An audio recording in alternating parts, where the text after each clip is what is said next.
Assalamualaikum warahmatullahi wabarakatuh. Waalaikumsalam Waalaikumsalam warahmatullahi wabarakatuh. Selamat pagi dan salam sejahtera bagi kita semua. Apa kabarnya Bapak Ibu semuanya? Alhamdulillah sehat, baik. Alhamdulillah sehat ya. Moga Bapak Ibu senantiasa dalam kesehatan hari ini.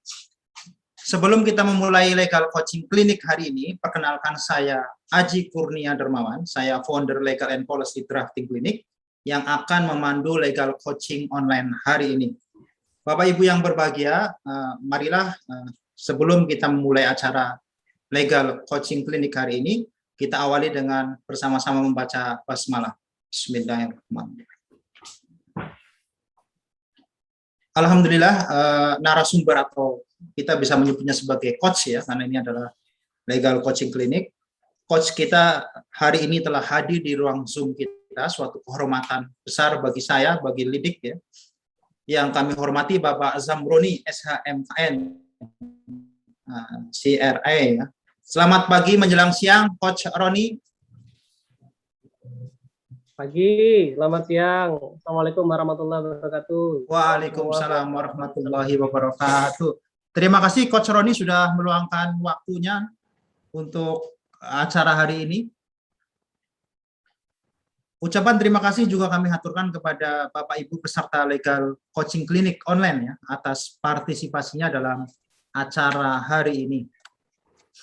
Ucapan terima kasih juga kami haturkan kepada segenap media partner ya yang ikut mendukung acara hari ini. Ada PT Raja Krafindo Persada yang diwakili oleh Pak Burhan ya, Pak Burhan. Selamat pagi Pak Burhan, sudah gabung ya. Tadi saya lihat sudah ada di ruang Zoom.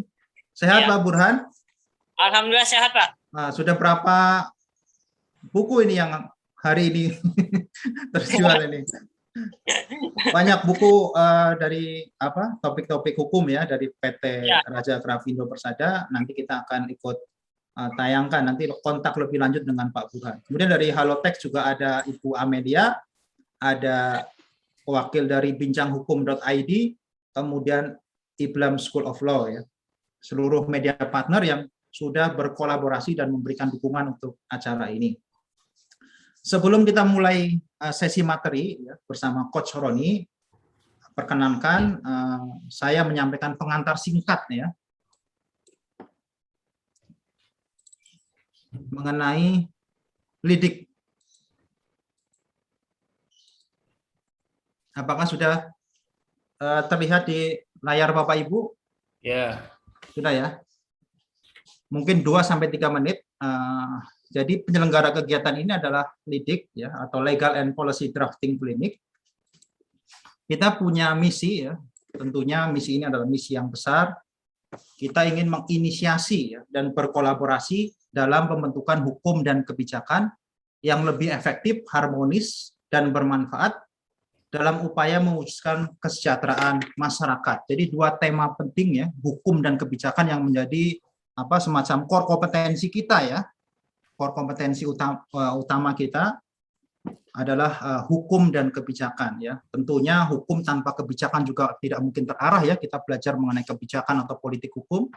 Sebaliknya kebijakan tanpa hukum juga akan pincang ya, karena memerlukan hukum sebagai instrumen ya. Tentunya sebagai instrumen ya, hukum itu berbeda dengan instrumen-instrumen yang lain ya. Berbeda dengan norma-norma yang lain ya. Norma hukum ini lebih imperatif gitu, lebih memaksa dan tentunya jauh lebih efektif dibanding instrumen-instrumen yang lain. Itulah interrelasi antara hukum dan kebijakan yang saling melengkapi. Dan tentunya misi besar kita adalah mewujudkan hukum dan kebijakan yang efektif, harmonis dan bermanfaat tentunya. Sebagaimana menjadi latar belakang lahirnya Lidik ini, kita menyadari betapa kita menghadapi paling tidak ya dalam beberapa tahun terakhir ini, atau mungkin kalau lebih panjang 1 dekade terakhir ini, kita menghadapi apa yang disebut sebagai hiperregulasi atau obesitas regulasi. Ya, data PSHK menunjukkan bahwa dari 2014 sampai 2019 ada 10.000 ya sekian regulasi ya di negara kita. 131 dalam bentuk undang-undang, 500 sekian dalam bentuk peraturan pemerintah, 800-an adalah perpres, dan yang paling hiperregulasi itu justru di tingkat peraturan menteri ini, karena memang jumlah kementerian lembaga kita juga banyak dan komoditas binaan masing-masing kementerian lembaga juga sangat besar. Jadi hiperregulasi sebenarnya justru mengembang pada level peraturan menteri, ada 8.000 sekian regulasi. Maka tidak bisa tidak, dengan adanya obesitas regulasi akan berdampak kepada apa yang disebut sebagai tumpang tindih regulasi atau overlapping regulasi. Hal ini dikonfirmasi banyaknya ya undang-undang kita yang dilakukan judicial review ya di Mahkamah Konstitusi. Paling tidak dalam 1 dekade terakhir ada undang-undang Mahkamah Konstitusi, undang-undang MK ya, yang ini menjadi atensi publik, kemudian undang-undang KPK, kemudian yang terbaru undang-undang 11 tahun 2020 tentang Cipta Kerja. Fakta-fakta sosiologis empiris inilah yang melatar belakangi kami ingin menginisiasi dan berkolaborasi untuk membangun hukum dan kebijakan yang lebih efektif, harmonis, dan bermanfaat. Kita punya beberapa area praksis ya sebagai coverage area kegiatan lembaga ini. Yang pertama tentunya adalah kita ingin memposisikan lembaga ini sebagai klinik perancangan dokumen kebijakan dan hukum. Jadi policy dokumen dan legal dokumen sekaligus. Dengan kata lain kita melakukan pelayanan legal and policy research. Ya. Jadi riset hukum dan riset kebijakan. Kemudian area praksis kita yang kedua adalah kita melakukan edukasi kemahiran hukum. Ya, ini sengaja kita pilih dengan sangat hati-hati ya. Jadi kita menggunakan term kemahiran hukum atau keterampilan hukum karena betul-betul kita ingin menggunakan pendekatan coaching learning, ya, pembelajaran yang betul-betul berbasis kepada kemahiran, bukan semata-mata kepada teori saja. Oleh karena itu, kita mengadakan webinar legal coaching klinik series ini juga menggunakan pendekatan ya 60-40, 60 diharapkan nanti praktek ya, Bapak Ibu nanti akan melakukan studi kasus sehingga kita memberikan saran Bapak Ibu sebisa mungkin bisa mengikuti kegiatan ini dengan PC atau mungkin laptop ya, karena nanti ada penugasan atau studi kasus. Kemudian kita juga melakukan konsultasi hukum, kita juga mengadakan pelatihan perancangan perundang-undangan ya, legislative drafting training, kemudian tentunya legal training lainnya. Kemudian beberapa topik yang nanti ke depan akan menjadi bidang kemahiran legal coaching klinik ini antara lain pendaftaran merek, sengketa merek, penormaan bahasa perundang-undangan. Jadi memang ini berbagai macam bidang hukum ya. Nanti akan kita coba sistematisasi lagi. Kemudian teknik penyusunan surat gugatan, jawaban, replik, duplik, ini area hukum pidana ya, hukum acara pidana lebih khususnya lagi. Kemudian teknik penyusunan memori dan kontra memori banding, kasasi, peninjauan kembali, kemudian English for legal ya, memang ini keterampilan khusus untuk legal staff yang memerlukan kecakapan bahasa Inggris. Kemudian teknik penyusunan naskah akademis, ini coverage areanya perancangan peraturan perundang-undangan. Teknik penyusunan regulatory impact analysis atau impact assessment, ini juga coverage areanya perancangan peraturan perundang-undangan. Dan tentunya banyak sekali ya bidang-bidang kemahiran yang nanti akan terus kita kembangkan ya. Ada lapangan hukum pajak, ada lapangan hukum ekonomi, ada lapangan hukum apalagi administrasi negara, ya, hukum lingkungan dan seterusnya. Ini akan sangat berkembang sehingga nanti setiap kali kita melakukan legal coaching clinic kita akan meminta feedback dari Bapak Ibu semuanya. Meminta feedback dari Bapak Ibu semuanya sebenarnya topik-topik apa ya yang atau kemahiran apa yang memang diperlukan untuk mengupgrade ya skill Bapak Ibu semuanya. Mungkin itu pengantar singkat dari LIDIK ya, Legal and Policy Drafting Clinic. Bapak Ibu bisa bantu kami untuk menyemangati kami, mensupport kami dan ikut menjadi bagian dari inisiasi dan kolaborasi untuk membangun hukum dan kebijakan yang lebih efektif ya, yang lebih baik dan harmonis tadi dengan memfollow, like dan komen dan share akun official kami @lidik_official.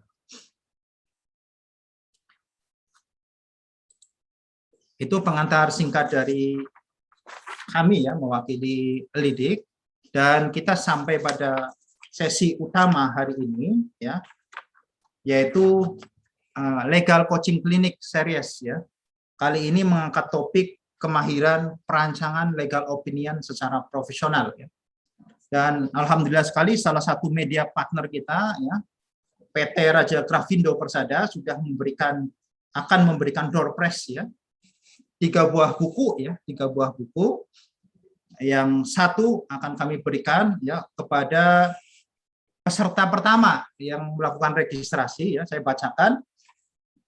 Nanti akan kita follow up ya melalui nomor WA-nya. Atas nama Sabila Rusdina Oktisale Wuri ya, dia seorang lawyer ya. Ini berhak atas 1 buah buku dari PT Raja Grafindo. Silakan kepada host, kami minta untuk ditampilkan flyer dari Raja Grafindo ya.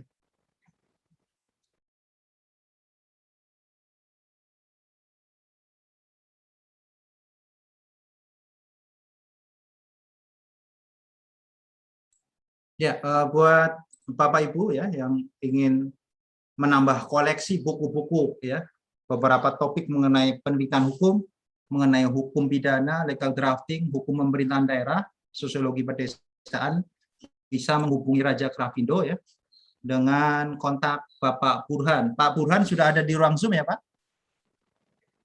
Sudah. Ya, Sudah, sudah, Pak. ya, ya, sudah terlihat ya, Pak, media promo Raja Grafindo ya. Ya, terima kasih banyak Pak Haji Kurnia. Ya, ya, silakan nanti bisa menghubungi kontak person yang tersedia ya.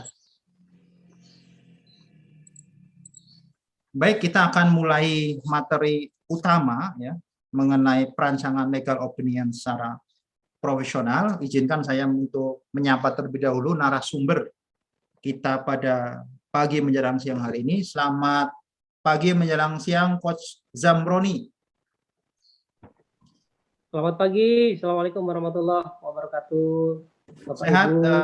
Pak Zamroni di tengah pandemi dan Alhamdulillah kesibukan? Itu Pak yang Zamroni. paling penting sekarang ini. Ya, alhamdulillah. Beliau ini adalah partner advokat dan kurator Integrity Law Firm. Ya, mungkin sedikit bisa menjelaskan Pak Zamroni, Integrity Law Firm. Mungkin bagi sebagian mungkin sudah familiar ya, mungkin ada beberapa yang mungkin belum kenal. Mungkin bisa dijelaskan secara singkat mungkin. Waduh, jadi promosi nih. Baik, Bapak Ibu, rekan-rekan, saya manggil teman-teman aja ya, karena kita belajar bareng.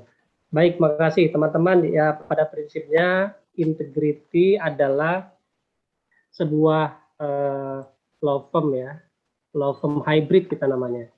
Hybrid ini maksudnya kita tidak hanya memberikan jasa hukum yang sifatnya litigasi, ya, tapi juga non litigasi. Kita juga menyelenggarakan training, kemudian research gitu ya, dan juga yang terbaru kita menyelenggarakan program beasiswa bagi teman-teman mahasiswa dan mahasiswa fakultas hukum yang sedang berada di tingkat akhir untuk kemudian mengikuti seleksi. Nah, integrity ini didirikan oleh Bapak Profesor Denny Indrayana PhD pada tahun 2015 ya, awal 2015 ya, belum terlalu lama, sekitar 6 tahunan ini. Dan untuk lebih lengkapnya bisa dilihat ya di website integritylaw.id. Nanti di bagian akhir presentasi nanti bisa kami sertakan link websitenya. Saya pikir itu sebagai pengantar awal Mas Aji. Terima kasih Pak Zamroni. Kita akan mulai sesi materi kita. Jadi mungkin sebelum ke sesi materi ada beberapa rules ya untuk sesi materi ini. Yang pertama, nanti sesi ini akan dibagi menjadi 2 ya. Yang bagian yang pertama adalah paparan materi mengenai teknik penyusunan legal opinion. Kemudian yang kedua adalah studi kasus dan tanya jawab. Gitu ya Pak Zamroni ya? Persis, supaya nggak ngantuk. Oke, mungkin di bagian pertama nanti ada sekitar 30-45 menit. Mohon Bapak Ibu bisa menahan terlebih dahulu kegelisahan untuk bertanya ya. Nanti kita akan studi kasus dan ada sesi khusus untuk tanya jawab. Kemudian buat 2 partisipan terpilih nanti kita akan berikan door prize tadi dari Raja Grafindo. Sedikit pengantar untuk sesi material law ini, sebagaimana Bapak Ibu ketahui, tentunya Bapak Ibu yang sudah bergelut dengan dunia hukum pasti tidak asing ya dengan legal opinion. Kadangkala klien Bapak Ibu menghendaki pembuatan legal opinion atau mungkin atasan Bapak Ibu tempat bekerja ya di kantor kadang-kala memerintahkan Bapak Ibu untuk membuat tanggapan hukum ya atau pendapat hukum mengenai suatu permasalahan tertentu. Tentunya di dalam kita membuat LO ini harus dibuat dengan sistematis ya, efektif dan proporsional. Jadi betul-betul efektif dalam pengertian fokus terhadap permasalahan yang dikaji. Jadi tidak justru malah tidak proporsional atau mengembang kemana-mana. Secara umum yang saya pahami bahwa LO strukturnya ada kasus posisi tentunya atau duduk perkara, kemudian dasar hukum yang relevan, baru kita melakukan analisis hukum ya atau pendapat hukum, dan tentu ditutup dengan kesimpulan yang di dalamnya ada rekomendasi dan saran mungkin.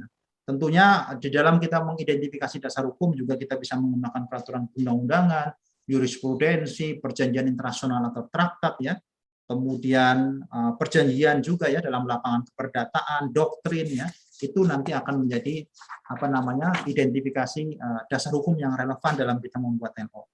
Mengingat peran LO yang demikian penting ya untuk menentukan kebijakan yang akan diambil ya, mungkin kebijakan bagi klien, kebijakan bagi institusi kita, tempat bekerja, sehingga bagaimana kita mendrafting LO itu tentunya harus berbobot ya, harus meaningful, harus profesional gitu ya. Kesalahan kita merumuskan LO ya, pasti akan berdampak pada kesalahan kita mengambil satu keputusan atau kebijakan. Untuk itu kedalaman terhadap penguasaan masalah, ya, identifikasi peraturan yang relevan, dan tentunya ketajaman melakukan analisis hukum ini nanti akan mempengaruhi kualitas daripada legal opinion itu. Begitu ya Pak Zambroni, highlight terkait tema legal opinion ini. Sebagai seorang praktisi tentunya Pak Zambroni itu lebih kaya lagi nih mendalami mengenai LO. Baik, kepada Bapak Zambroni ya, SHMKN CRE, kami silakan. Baik ya, terima kasih. Assalamualaikum warahmatullahi wabarakatuh. Selamat pagi dan salam sejahtera untuk kita semua. Teman-teman yang saya hormati, pertama saya ingin kasih apresiasi dulu nih, Mas Aji ini adalah satu birokrat tulen ya, perancang peraturan perundang-undangan di salah satu kementerian di Jakarta, dan pada saat yang sama sedang menempuh studi doktoral di Unpad, ini masih sempat-sempatnya gitu ya, bikin lembaga lidik ini dan juga menyelenggarakan training app. Jadi saya apresiasi betul. Nah, yang kedua, saya dikasih waktu 90 menit dan insya Allah coba kita maksimalkan waktunya dengan 2 segmen ya, segmen presentasi dan sesi atau segmen studi kasus dan tanya jawab. Baik, teman-teman, saya ingin memulai presentasi saya ini dengan mengutip salah satu kasus yang sempat heboh beberapa tahun yang lalu ketika salah satu law firm terkemuka di Jakarta digugat oleh pihak lain terkait dengan LO yang sudah diproduksinya gitu. Kalau nggak salah ini terkait dengan jaminan fidusia ya, terkait dengan jaminan fidusia, kemudian ada yang menyoal karena LO-nya dianggap tidak tepat gitu ya, dan kemudian digugat di pengadilan negeri.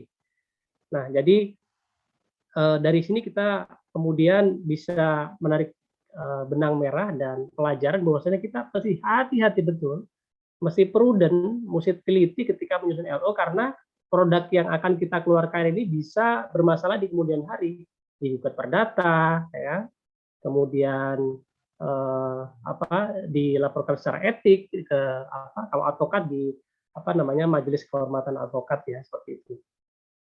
Nah, salah satu prinsip yang penting untuk sama-sama kita pahami adalah LO ini isinya bukan tentang siapa yang benar, ya. Bukan tentang siapa yang benar, tapi apa yang benar.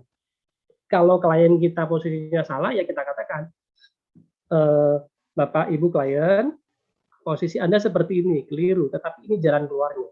Jadi katakan dulu, ya. Ibarat dokter gitu, kita katakan Bapak Ibu Anda sakit, ini obatnya. Jangan bilang, oh Bapak Ibu Anda sehat saja. Nah, bukan seperti itu, tapi katakan yang sebenar-benarnya. Itu yang pertama. Yang kedua, LO ini bukan hanya bicara soal ujungnya, ya. Bukan bicara di bagian akhir konklusinya, tetapi merupakan satu rangkaian bagaimana kita sampai pada konklusi tersebut, ya. Ada metodologi penyusunan, ada teknik analisis dan lain sebagainya yang akan saya paparkan di slide-slide berikutnya. Teman-teman, saya ingin tahu apakah teman-teman yang ikut di sini belum ada yang pernah menyusun LOK? Atau saya anggap semuanya udah pernah ya kelihatannya. Ini ada Mas Hendra juga nih. Ini coach kita juga nih. Mas Hendra ini layak Mas Aji kita jadikan narasumber berikutnya. Saya pikir kita anggap sudah pernah semua ya teman-teman menyusun LO. Jadi mohon apa yang kita sampaikan pagi ini dianggap sebagai semacam refreshing ya atau semacam pengkayaan materi ya. Kalau ada teman-teman nanti ada perspektif yang lain bisa kita diskusi. Nah teman-teman, seringkali kita mendengar beberapa istilah ya. Ada yang bilang legal memorandum, ada legal opinion, ada yang bilang legal due diligence, ada satu lagi legal audit. Ya. Ada 4 setidaknya nih varian-varian dari pendapat hukum. Tapi sebetulnya masing-masing punya perbedaan ya. Punya perbedaan yang tidak bisa disamakan. Ini kira-kira perbedaan antara LO, LDD, dan LF. LDD ini bisa kita samakan dengan legal audit ya. Kita coba mulai dari yang pertama. Kalau LO ini kurang lebih adalah sebuah pendapat yang disampaikan oleh seorang advokat, tapi pada prinsipnya bisa juga non-advokat, dalam bentuk tertulis tentang kesimpulan hukum dan atau sebuah analisis hukum berdasarkan fakta-fakta yang ada atas suatu permasalahan yang dimintakan pendapatnya. Jadi kurang lebih LO ini menjawab pertanyaan hukum, ya. Dan dalam standar konsultan hukum pasar modal, ulangi, dalam standar himpunan konsultan hukum pasar modal, sebuah LO itu bisa berangkat dari LDD. Nah, LDD itu apa? LDD itu adalah sebuah uji tuntas atau kegiatan pemeriksaan secara seksama dari segi hukum. Biasanya LDD ini dilakukan ketika klien itu akan melakukan akuisisi ya, ketika akan melakukan transaksi bisnis tertentu. Misalnya beberapa bulan yang lalu kami di kantor melakukan LDD terhadap rencana transaksi bisnis di 2 lokasi di Aceh dan Riau. Itu kita periksa betul tuh rencana transaksi jual beli sebuah lahan ya. Kita cek betul si penjualnya, kalau perusahaan dicek aktanya, apakah direksi komisarisnya masih berwenang, kemudian kalau perorangan apakah dia berwenang, kalau sudah meninggal yang punya siapa ahli warisnya dan lain sebagainya kita cek.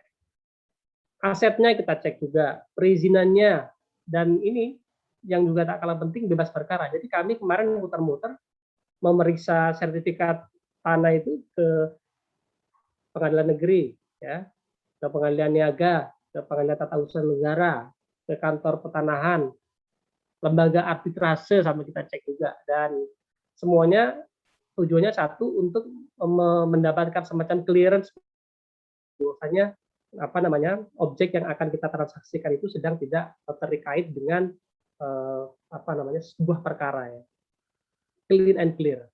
Yang terakhir legal memorandum. Nah, legal memorandum ini sifatnya lebih informatif daripada analitik ya. Jadi lebih singkat LM ini dan sifatnya internal, misalkan Bapak Ibu yang berada di lingkungan birokrasi pemerintahan ya. Itu biasanya bikin LM. Ini pengalaman saya pribadi juga ketika kebetulan selama 6 tahun kami mendapatkan kesempatan untuk membantu pemerintahan di 3 tahun di kantor staf khusus Presiden bidang hukum dan juga di kantor Wakil Menteri Hukum dan HAM. Jadi khususnya pada saat kami membantu di kantor staf khusus Presiden, kami terlibat aktif untuk menyiapkan legal memorandum untuk Bapak Presiden. Ya. Jadi karena yang baca ini orang sibuk ya, mau serumit apapun masalahnya, ya kan? Biasanya kami membatasi hanya 3 halaman, 3-4 halaman lah paling banyak. Karena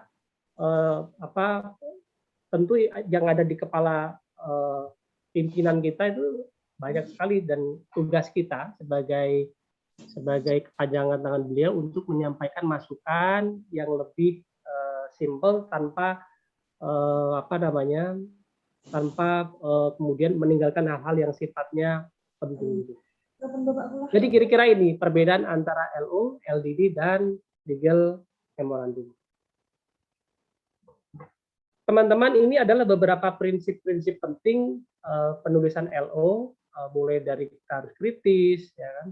Kalau tulis LO nggak kritis, ya bukan LO itu namanya, tapi apa ya, kayak makalah biasa aja ya.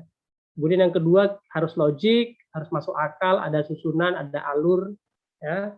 Kemudian sinteks dengan kalimat yang mudah dicerna, tidak perlulah pakai bahasa-bahasa dewa karena bisa jadi pembaca LU kita ini bukan orang hukum yang familiar atau mengerti dengan bahasa-bahasa dewa itu yang kita tulis. Jadi sebisa mungkin bahasanya sesederhana mungkin. Kemudian yang keempat, objektif, jangan libatkan emosi, independen, tenang, clear, dan jangan terpengaruh. Meskipun misalnya klien yang minta ini ada hubungan khusus misalnya ya, ada hubungan khusus, entah mantan pacar, entah ada hubungan keluarga dan lain sebagainya, itu sebaiknya tidak mempengaruhi alam bawah sadar si lawyers ketika sedang menyusun LO. Yang kelima, semantik, diksinya harus jelas. Dan yang keenam, ini biasanya juga kita lakukan di kantor nih, apakah ada potensi konflik of interest. Choice screening, misalnya si penyusun ini apakah pernah ada hubungan dengan pihak yang meminta untuk dibuatkan LO, misalkan ada hubungan ketenagakerjaan sebelumnya, ada hubungan kekeluargaan, ada hubungan bisnis yang membuat LO itu potensial tidak independen. Jadi kalau misalkan ada COI, biasanya di kantor tuh kita ganti tuh orangnya. Oh jangan sih ini, kita ganti yang lain. Yang ketujuh, ini nggak wajib, tapi rata-rata teman-teman di kantor tuh kalau bikin LO menambahkan kalimat sans prejudice supaya apa yang dituangkan dalam LO itu kemudian tidak dapat dijadikan bukti di pengadilan nantinya. Teman-teman, penting untuk sama-sama kita pahami bahwa versi klien itu belum tentu benar. Ya, versi klien belum tentu benar. Selalu verifikasi. Dan kemudian kalau memang klien kemudian posisinya tidak strategis karena ada kesalahan yang sudah dibikin, ya sampaikan bahwasanya ada yang keliru dan kemudian kita baru bicara di tingkat rekomendasi ya untuk menyampaikan solusi-solusi atau jalan keluar yang tersedia. Kira-kira itu beberapa prinsip pendekatan yang paling umum ketika menyusun LO ini. Ada satu metode yang dikenal dengan IREC yang diperkenalkan oleh Len Fuller. Ini adalah satu pendekatan yang paling populer dan paling familiar di kalangan hukum, dan ini jadi embrio ya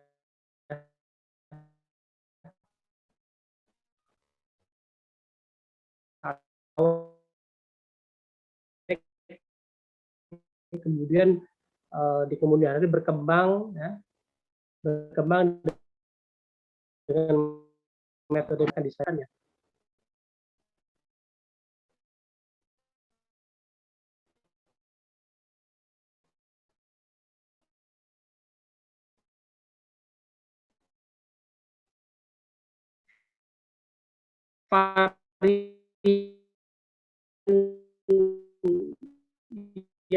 Yang berkembang dari awalnya IREC macam-macam.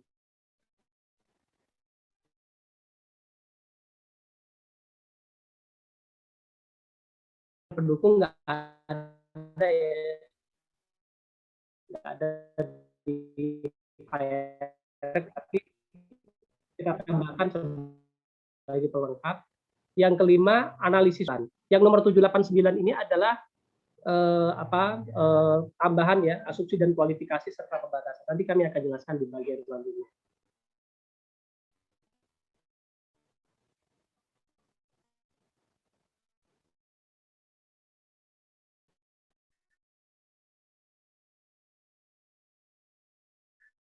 Kronologi atau kronologi itu berasal dari klien ya, berasal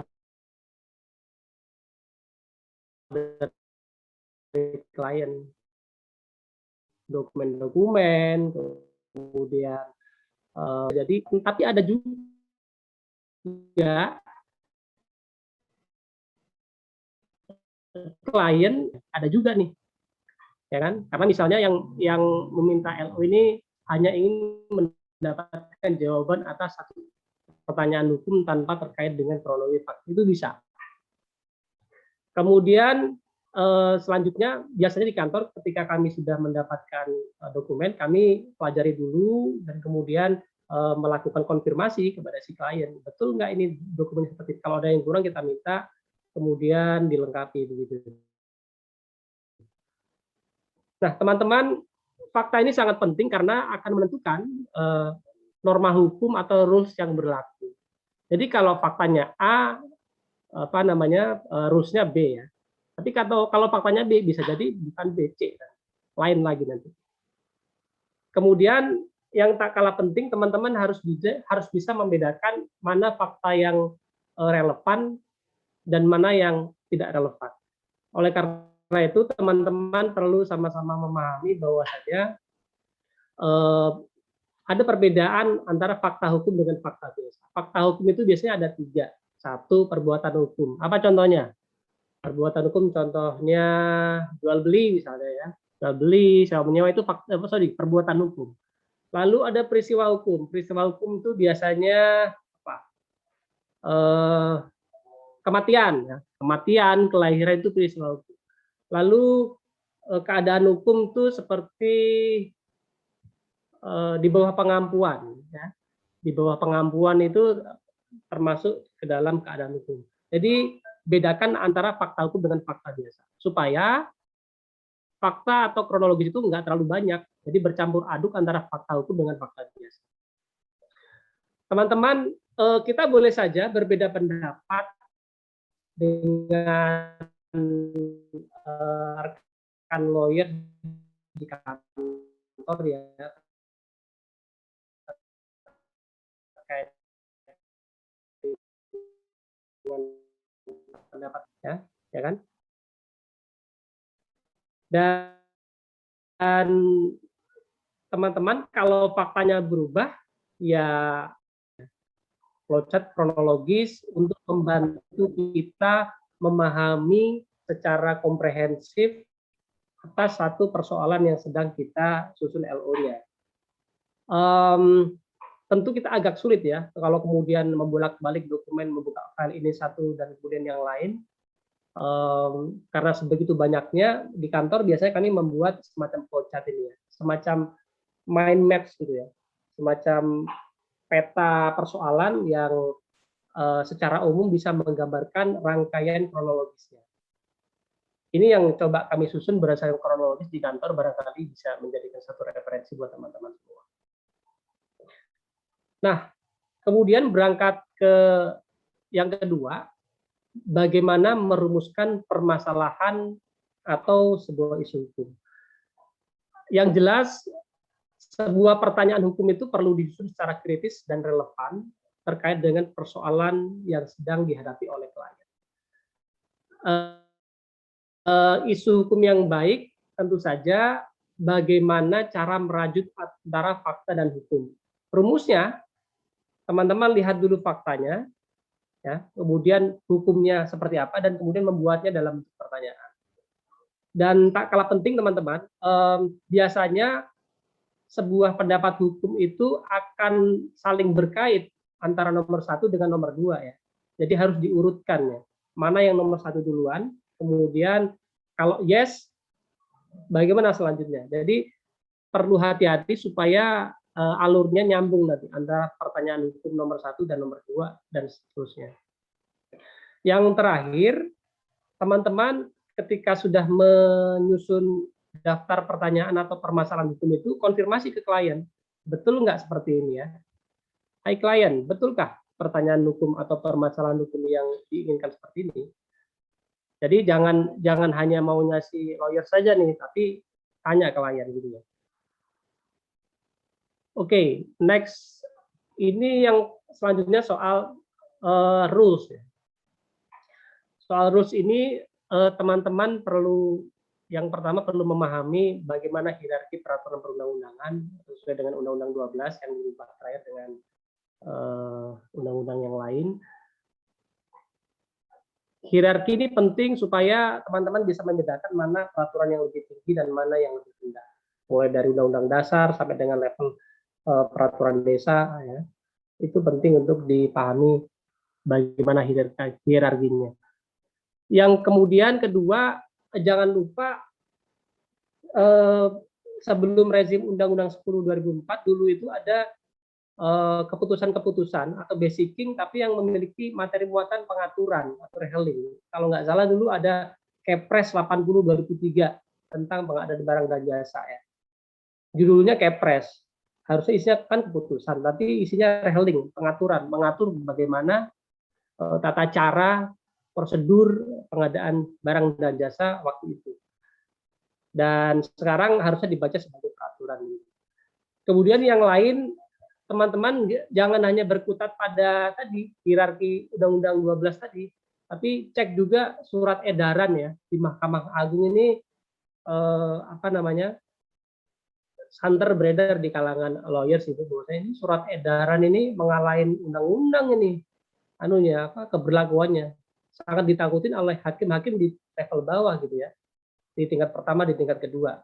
Jadi surat edaran penting untuk dirujuk. Kemudian juklak dan juknis itu juga penting, dan Mahkamah Agung secara rutin sekarang juga ketika melakukan rapat tahunan juga mengeluarkan semacam rumusan kamar ya. Ada rumusan kamar pidana, rumusan kamar tun, rumusan kamar perdata yang isinya adalah merekomendasikan pengaturan-pengaturan tertentu terkait masalah tertentu. Jadi kalau ada regulasi yang nggak jelas, kalau ada praktik yang masih terjadi disparitas, MA biasanya mengeluarkan satu rumusan kamar yang kemudian akan dipakai secara bersama-sama oleh seluruh hakim mulai dari tingkat pertama sampai level mahkamah. Nah, bagaimana langkah awal menentukan ruang lingkup regulasi yang relevan? Ini kan di level ini teman-teman akan menginventarisasi nih mana saja regulasi yang akan digunakan sebagai pisau uji ya, sebagai batu uji untuk menguji sebuah fakta hukum itu apakah sesuai atau enggak. Ya kalau saya sih dari judulnya dulu, misalnya kita sedang membuat LO soal pertambangan, ya sudah berarti undang-undang pertambangan dong, undang-undang pertambangan dan batubara ya, pertambangan mineral dan batubara, atau terkait dengan perusahaan, undang-undang PT, terkait dengan apa lagi, pendidikan tinggi ya, undang-undang Dikti dan lain sebagainya. Beberapa website yang bisa dirujuk sekarang udah zamannya online, udah banyak sekali, tapi yang sering saya pakai di ini yang pertama peraturan.go.id karena relatif lengkap, itu ada peraturan kementerian dan lembaga juga di situ ada. Sistem informasi peraturan perundang-undangan Settek dan Setkap ini nggak begitu lengkap ya. Kemudian JDIH, jaringan dokumentasi dan informasi hukum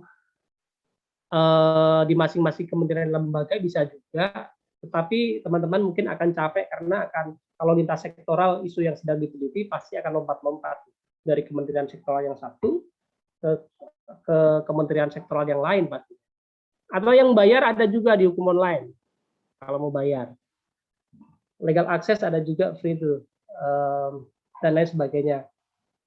Nah, salah satu tipsnya ya tentu saja teman-teman perlu ketika mencari sebuah dasar hukum atau regulasi yang tepat, ya gunakan keywords yang tepat.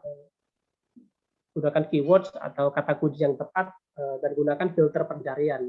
Filter pencarian itu misalnya dari tahun berapa sampai tahun berapa. Ya.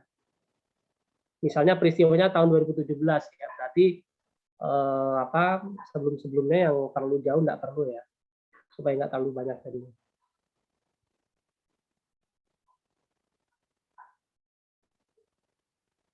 Nah, ini izinkan saya berbagi tips ya, bagaimana menemukan norma yang relevan ya, ketika kita sedang menginventarisasi sebuah regulasi. Kalau saya biasanya saya kumpulkan dulu nih kandidat-kandidat regulasi yang potensial relevan. Setelah terkumpul banyak, saya saring lagi. Ini saya buang karena sudah ada peraturan yang lebih khusus. Oh, ini saya buang karena sudah dicabut. Oh, ini saya buang karena sudah diubah dan sebagainya. Yang kedua, teman-teman perlu memahami sistematika peraturan perundang-undangan. Saya biasanya kalau sedang mencari norma yang terkait dengan isu yang sedang saya teliti, saya nggak baca semua dari awal sampai akhir tuh, ya. Misalnya di dalam satu undang-undang itu kan ada babnya ya, ada bab ketentuan umum, kemudian ada bab tentang tugas dan kewenangan, sampai yang terakhir biasanya ada ketentuan pidana. Kalau yang sedang dicari soal pidana ya langsung saja ke bagian bawah ke bab ketentuan pidana ya. Jadi yang lain bisa dilewati. Meskipun kadang-kadang ada pasal yang terkait.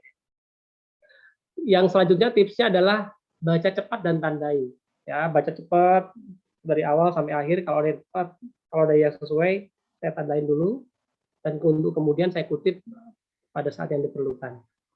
Nah, ini cara cepat nih, tipsnya nih. Saya biasanya suka gunakan Ctrl F nih. Kan? Kita cari file PDF-nya. Ketika sedang mencari satu isu spesifik yang sedang kita teliti, ya saya gunakan Ctrl F. Misalnya, saya sedang mempelajari tentang pengalihan saham, ya, pengalihan saham perusahaan batubara. Ya, pada saat saya buka undang-undang minerba, saya ketik aja di Ctrl F, ketik pengalihan, biasanya muncul pengalihan saham atau saham ya. Biasanya ada beberapa dan nanti kita cek satu-satu mana yang paling relevan untuk bisa kita kutip.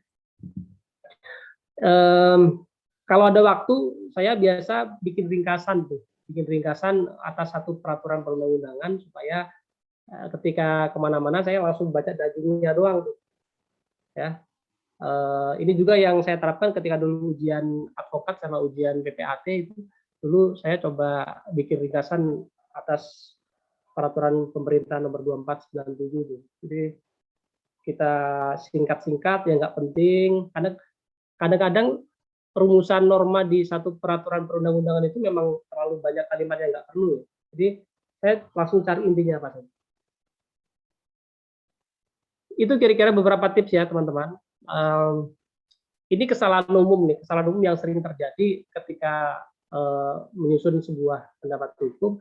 Biasanya kalau yang nggak update, ya, dia mendasarkan pada peraturan yang sudah tidak berlaku karena sudah dicabut, dirubah, atau dibatalkan. Jadi penting sekali untuk pertama kali memverifikasi apakah aturan yang digunakan itu masih berlaku atau tidak.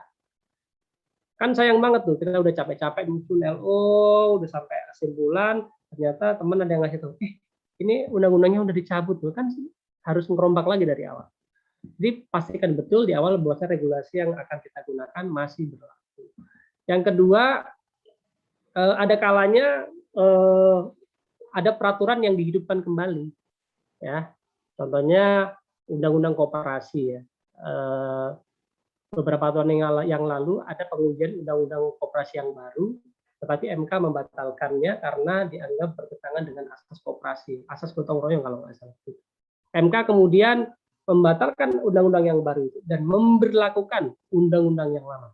Jadi undang-undang yang sudah dicabut itu dihidupkan lagi, disertai dengan masa transisi sampai dengan terbentuknya undang-undang yang baru.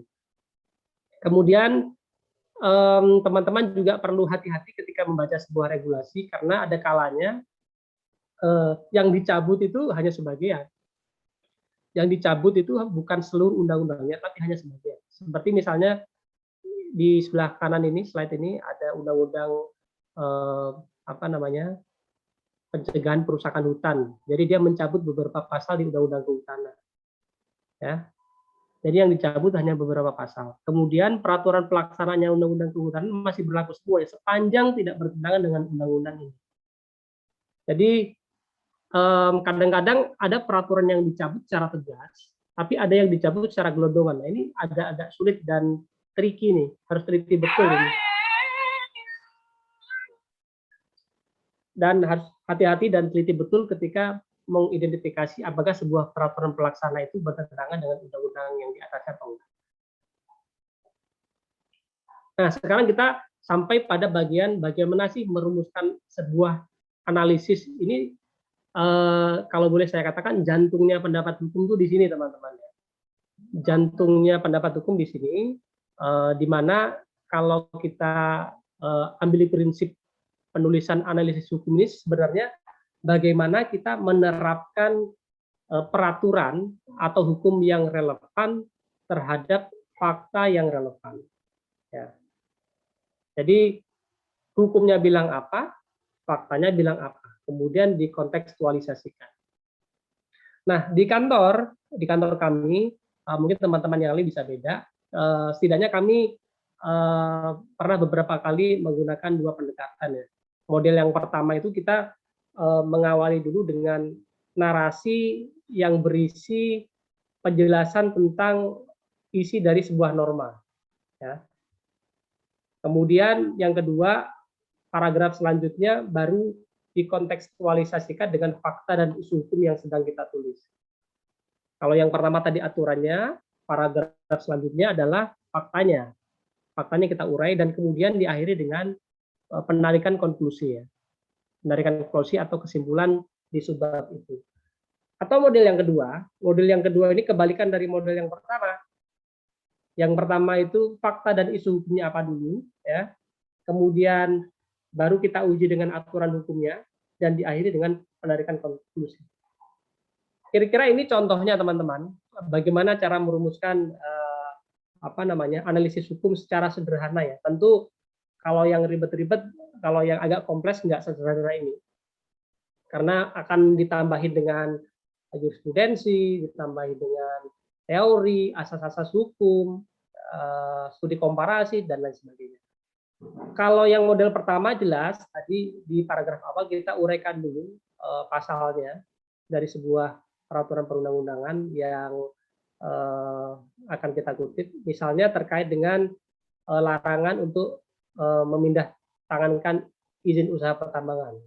Tapi sebetulnya boleh sepanjang dengan izin menteri atau persetujuan menteri gitu ya. Setelah paragraf pertama yang menguraikan tentang normanya, baru kemudian di paragraf selanjutnya kita uraikan fakta hukumnya. Misalkan dengan kalimat bahwa dalam permasalahan aku IUP nomor sekian yang dimiliki oleh PT ini telah dipindah tangankan kepada PT ini tanpa melalui persetujuan menteri misalnya IUP-nya.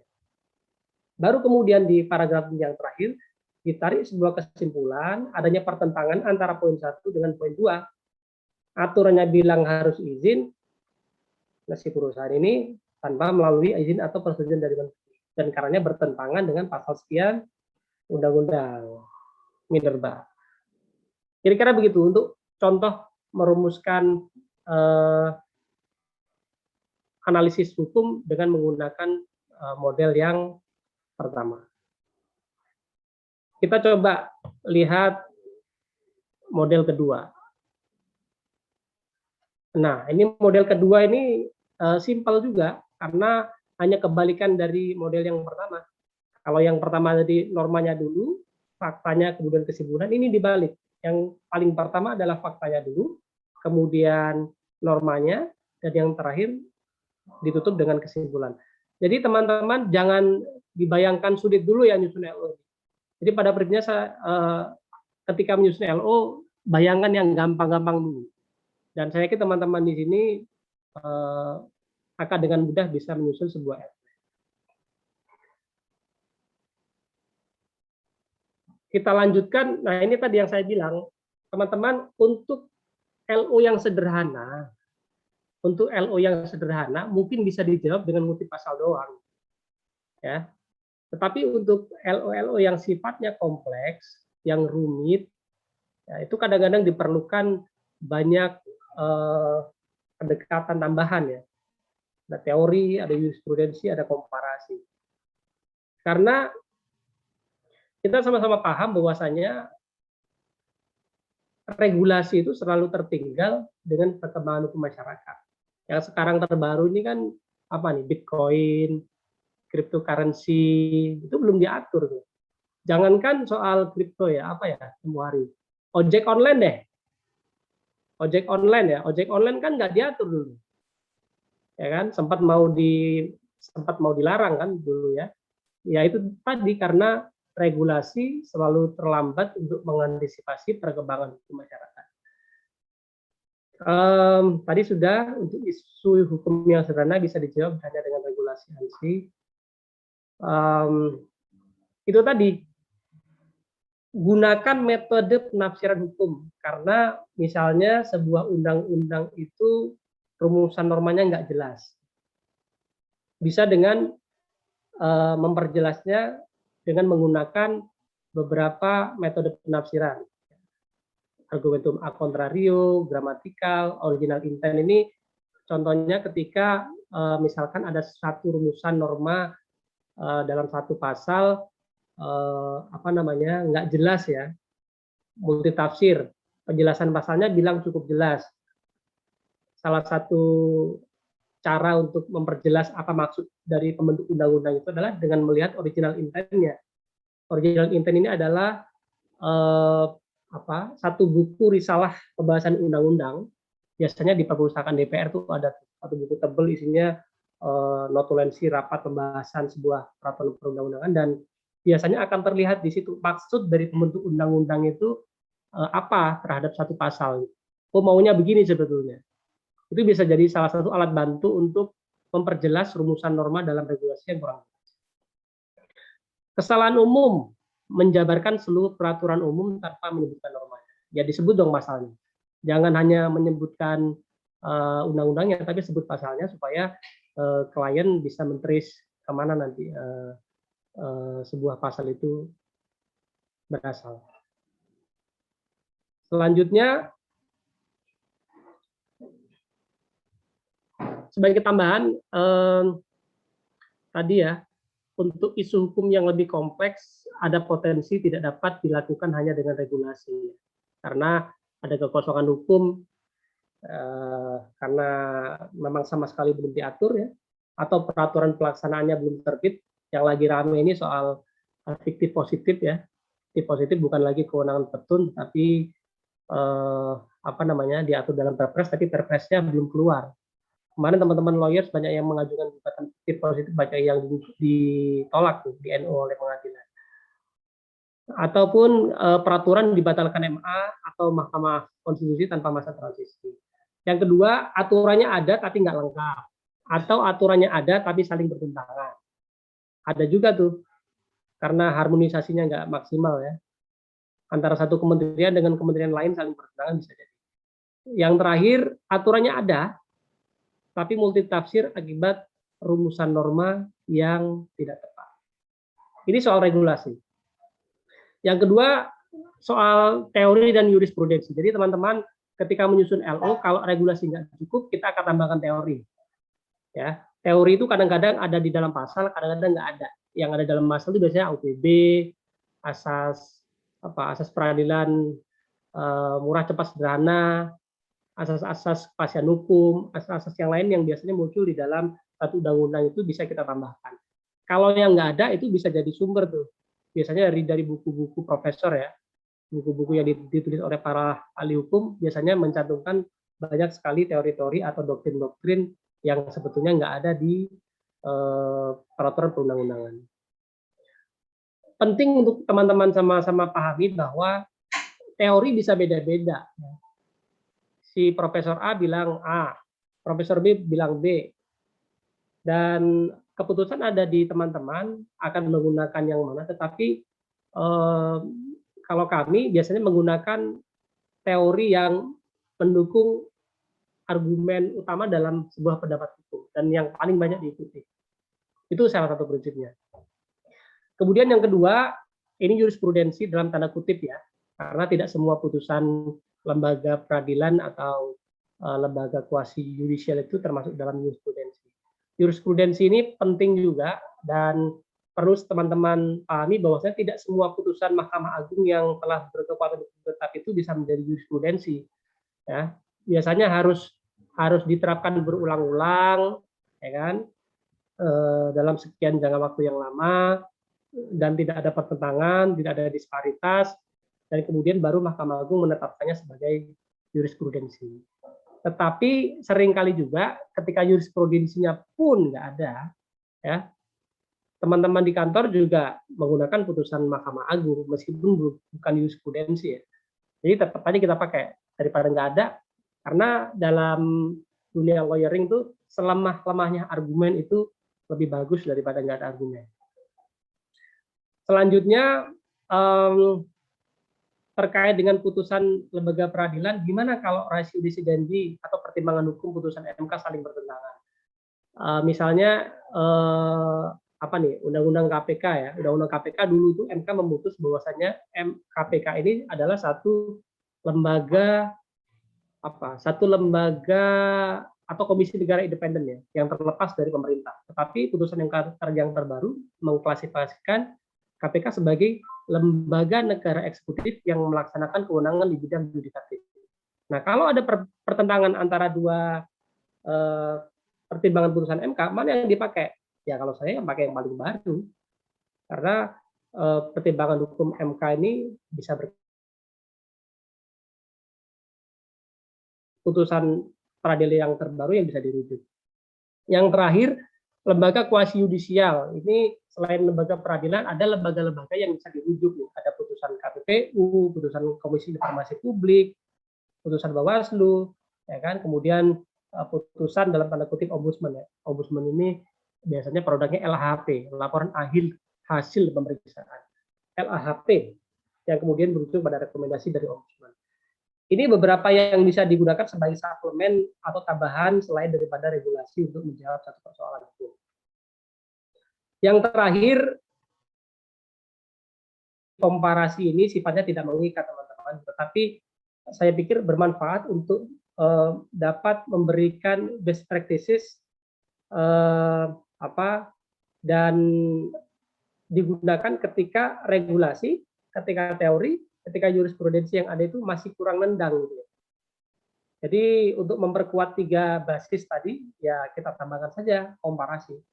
Nah, komparasi ini dari mana? Bisa dari negara lain, praktik-praktik di negara lain yang baik yang bisa diadopsi terkait dengan isu hukum yang sedang kita jawab, atau di daerah lain. Kalau di daerah lain ya cek bisa di level perda, karena setiap kebijakan biasanya dibungkus dengan perda atau peraturan kepala daerah, peraturan bupati, wali kota maupun gubernur. Itu yang terkait dengan komparasi teman-teman. Selanjutnya konklusi atau kesimpulan. Kesimpulan ini kira-kira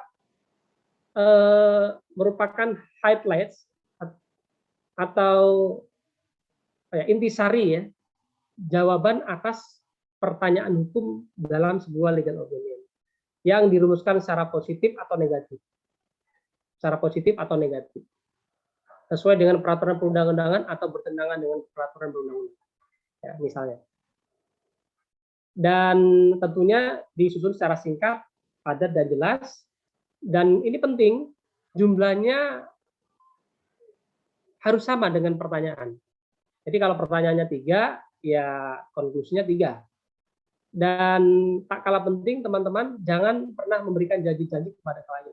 Misalnya LO itu menjamin bahwasannya jika perkara berlanjut ke pengadilan, perkaranya akan pasti menang karena posisinya ketua. Itu tidak boleh. Dan saya pikir teman-teman lawyers paham semua bahwasannya undang-undang advokat dan juga kode etik melarang bagi setiap lawyers untuk memberikan janji kemenangan ya, menjanjikan kemenangan kepada klien tidak boleh. Beberapa kesalahan umum yang sering terjadi biasanya konklusinya kemana-mana ya. Konklusinya kemana-mana, tidak menjawab pertanyaan hukum dan terlalu panjang ya. Saya pikir sebuah LO itu tidak perlu terlalu panjang karena sudah dirumuskan dalam bagian analisis hukum, jadi nggak perlu diulang lagi. Ya. Biasanya klien-klien yang sibuk, apalagi kalau LO tebel banget ya, berbelasan halaman gitu. Biasanya klien-klien yang sibuk nggak sempet baca seluruh LO dan langsung ke bagian bawah, bagian kesimpulan dan rekomendasi. Biasanya langsung begitu. Jadi sebaiknya teman-teman ketika merumuskan sebuah konklusi tidak terlalu panjang. Yang terakhir tadi kalimatnya jangan pernah keluar dari analisis hukum yang sudah disusun. Jangan membuka ruang penafsiran baru atau kalimat baru yang sebelumnya tidak ada. Jadi begitu ya teman-teman. Ini yang soal konklusi. Selanjutnya rekomendasi atau saran. Rekomendasi atau saran ini kurang lebih merupakan solusi atas permasalahan hukum yang ditanyakan dan langkah lanjutan yang tersedia untuk dilakukan. Dan teman-teman ketika menyusun rekomendasi perlu menyampaikannya harus secara visible, harus secara layak dan jelas. Kesalahan umum yang sering terjadi adalah rekomendasinya nggak bisa dijalankan. Ya ngapain kalau ditulis tapi kalau nggak bisa dijalankan. Cari rekomendasi atau saran-saran yang kira-kira memungkinkan untuk dieksekusi oleh klien.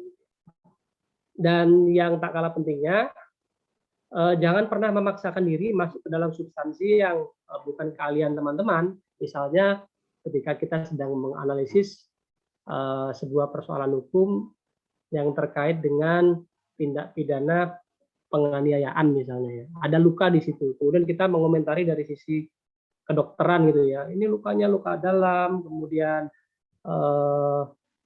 secara medik begitu, jangan masuk ke situ, biarkan dokter atau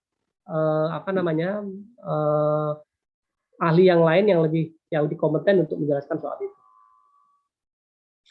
Itu yang terkait dengan rekomendasi dan saran. Nah sekarang ini asumsi, teman-teman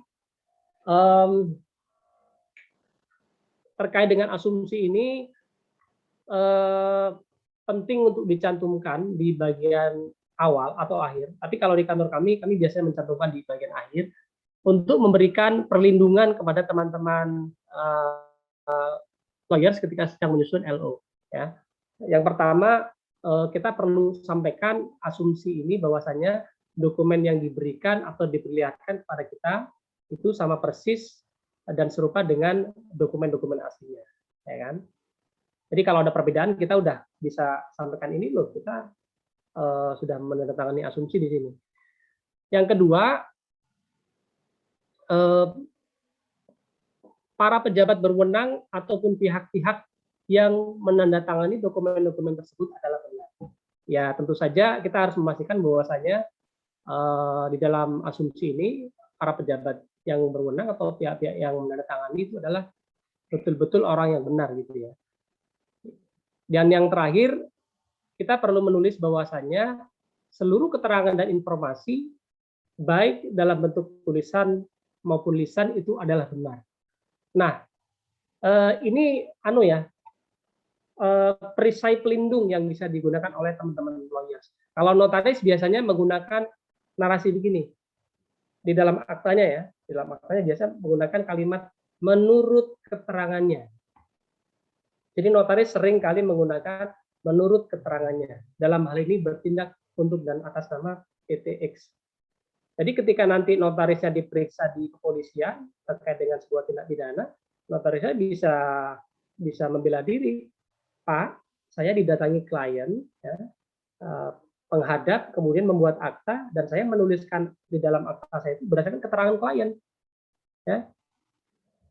Jadi notaris hanya menuangkan kehendak para pihak dan tidak dapat dimintai pertanggungjawaban. Kecuali ada peraturan perundang-undangan yang mewajibkan seorang notaris untuk melakukan verifikasi. Misalnya mau jual beli tanah ya, menurut PP kan harus dicek dulu di kantor pertanahan. Kalau nggak dicek baru bermasalah misalnya. Jadi kembali ke soal ini, asumsi ini. Jadi inti tujuan dari asumsi ini adalah untuk memberikan perisai perlindungan bagi lawyers terhadap potensi permasalahan di kemudian hari, gugatan dan lain sebagainya. Sebagainya saya sampaikan di awal tadi. Yang kedua, ini ada kualifikasi.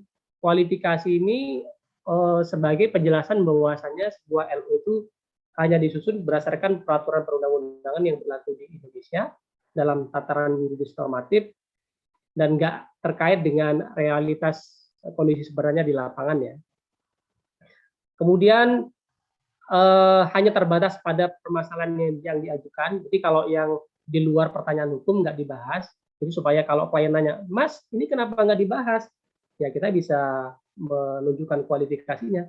Pak, kita hanya membahas permasalahan yang Bapak ajukan. Di luar itu kami tidak membahas. Yang ketiga, ada penggunaan istilah sepanjang pengetahuan kami di dalam sebuah LO itu untuk dipergunakan jika kami atau tidak dan atau belum memiliki informasi atau data hukum aktual, kecuali secara tegas dinyatakan sebaliknya. Dan yang terakhir, kita perlu menyampaikan jika ternyata setelah LO dikeluarin nih, ternyata ada dokumen-dokumen baru yang muncul dan ternyata dokumen itu menentukan dan bisa merubah arah kesimpulan dan juga arah analisis hukum, ya kita sampaikan bahwasannya itu bisa berubah. Jadi jangan sampai kita disalahkan gara-gara kita tidak memasukkan dokumen yang diterima di kemudian hari setelah LO-nya itu sendiri keluar. Terakhir, pembatasan. Ini soal pembatasan, ini biasa lawyersnya ini perlu mencantumkan ini karena dalam beberapa hal ada klien yang kemudian memanfaatkan LU kita itu untuk menjawab persoalan di lain kasus ya, tapi punya kemiripan. Ini misalkan kita bikin LU soal jual beli saham. Di PT sebelah ada juga kasus yang sama. Jadi orang di PT sebelah itu menggunakan LU kita itu sebagai dasar untuk memanfaatkan LU kita. Jadi kalau saya sampaikan LU saya hanya khusus buat Bapak dan terkait dengan permasalahan ini. Kalau mau dibikinin LO lagi untuk perkara lain itu lain lagi, honornya beda Pak, SPK-nya lain. Jadi gitu ya. Dan yang terakhir penting juga bahwasannya disampaikan bahwasannya sebuah pendapat hukum itu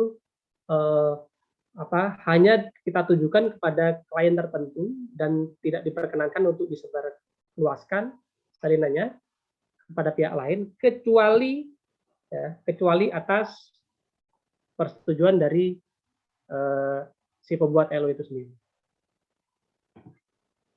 Nah, ini sebagai tambahan ya, sebelum kita lanjut ke sesi simulasi dan latihan soal, cara membantah pendapat hukum lawan. Seringkali kita dapat LO dari lawyers-nya pihak lawan.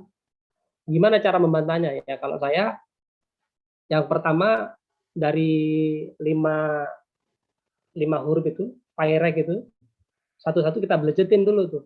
Yang pertama, faktanya dulu, cek dulu, bener nggak faktanya. Ya. Kalau faktanya nggak bener, ya pendapat hukumnya nggak bener. Cek faktanya, verifikasi dengan dokumen. Ya. Dengan dokumen, apakah sesuai atau enggak. Kalau nggak sesuai, ya tentu saja pendapat hukum dan juga kesimpulannya akan berbeda. Yang kedua, bantah relevansi pertanyaan hukumnya. Faktanya benar, ya, tapi pertanyaan hukumnya salah, maka hasil akhirnya juga salah. Tidak menjawab persoalan yang sedang dihadapi. Ketiga, membantah dasar hukum yang digunakan. Kalau ada regulasi yang dicantumkan, cek satu-satu. Apakah ada yang sudah dicabut, apakah ada yang sudah tidak berlaku, apakah ada yang sudah diubah, dan kemudian kalau kita menemukan itu, kita bisa serang di situ. Yang keempat, uji bagaimana metode analisis hukumnya dan penalaran hukumnya. Metodenya dia pakai apa sih? Regulasi, teori, jurisprudensi, dan komparasi. Uji di situ dengan batu uji yang tersedia, dan kalau ada temuan bisa dimainkan di situ. Yang terakhir, membantah konklusi. Tadi sebagaimana saya sampaikan, konklusi kalau penyusunannya keliru bisa kita bantah juga. Dan kira-kira itu teman-teman yang bisa kami sampaikan terkait dengan paparan materi bagaimana menyusun sebuah LO. Ini yang saya sampaikan di awal tadi, kalau teman-teman mau ada waktu silakan mampir di website kami integrity.law.id. Saya pikir itu ya teman-teman. Saya kembalikan ke Mas Aji Kurnia Dermawan. Terima kasih Mas Aji. Terima kasih Pak Roni atas paparannya yang sangat mencerahkan ini ya. Jadi banyak hal mengenai perancangan legal opinion ini ya yang akan membantu ya mengupgrade skill ya Bapak Ibu semuanya. Ini nggak salah ini Prof ini punya tim hukum seperti Pak Roni ini ya. Jadi saya kira tadi penting semuanya ya terkait dengan legal opinion. Baik Bapak Ibu, waktu kita sangat sempit sekali ya. Sebenarnya kita mestinya selesai 11.30, tapi kita akan upayakan untuk ada sesi simulasi ya atau studi kasus gitu ya Pak Roni ya. Betul. Betul. Mau saya Pak Roni yang akan menayangkan studi kasusnya atau dibantu host? Boleh, kalau saya sendiri boleh Mas Haji? Silakan Pak. Kita mungkin padatkan aja, mungkin fokus ke beberapa studi kasus aja Pak. Mungkin ada waktu sekitar kurang lebih 20 menitan ya, 20 sampai 25 menit ke depan. Terima kasih Pak. Waduh. Udah Pak. Sudah kelihatan ya, baik. Sudah. Teman-teman, saya diperintahkan oleh Mas Aji untuk membuat soal untuk kemudian kita sama-sama berlatih menyusun sebuah pendapat hukum. Ini kebetulan berangkat dari apa ya? Dari persoalan yang pernah kami tangani. Jadi kurang lebih ada satu perusahaan tambang ya di Sulawesi Tenggara dengan susunan pemegang saham ada 3 orang nih, Bambang Pamungkas, Edo Brokoli, dan Evita Malang. Kemudian sahamnya dimiliki oleh Bambang Pamungkas secara mayoritas 51%, kemudian Rian Ernest 19%, Edo Brokoli 15%, dan Evita Malang 15%. Kemudian tanggal 1 Desember mereka mengadakan rapat umum pemegang saham luar biasa yang dihadiri oleh seluruh pemegang saham, kemudian menghasilkan keputusan menjual saham Edo dan Evi pada Rian. Dan sekaligus menyetujui pengunduran Edo dan Evi masing-masing sebagai direktur dan komisaris, dan kemudian mengangkat Rian sebagai direktur dan Angel Elga sebagai komisaris yang baru. Kemudian pada tanggal yang sama juga dilakukan penandatanganan perjanjian jual beli saham secara di bawah tangan antara Edo dan Evi kepada Rian, sehingga struktur kepemilikan saham menjadi Bambang Pamungkas 51%, Rian Ernest 49%. Jadi yang awalnya 4 pemegang saham jadi 2 pemegang saham. Pemegang saham mayoritasnya tetap nih ya. Dan kemudian terus dan jual beli saham tadi sudah dilaporkan kepada Kemenkumham dan telah mendapatkan pengesahan ya. Nah, kita fokus ke 3 angka ini. Jadi supaya teman-teman ini masalahnya ada di 3 ini. Masalahnya ada di 3 ini ketika tanggal 25 Januari 2018 jual beli tadi antara Edo Evi dengan Rian sebelumnya itu tidak kunjung lunas. Kemudian si Bambang ini, Bambang, Edo, dan Evi menyelenggarakan RUPS luar biasa di Jakarta tanpa dihadiri Rian. Walaupun sudah dipanggil secara sah. Dan RUPS itu mengambil keputusan mengembalikan kepemilikan saham dari Rian kepada Evi seperti keadaan semula sebagaimana di angka 3. Dan memberikan kuasa kepada itu untuk menuangkan risalah RUPS ke dalam akta notaris.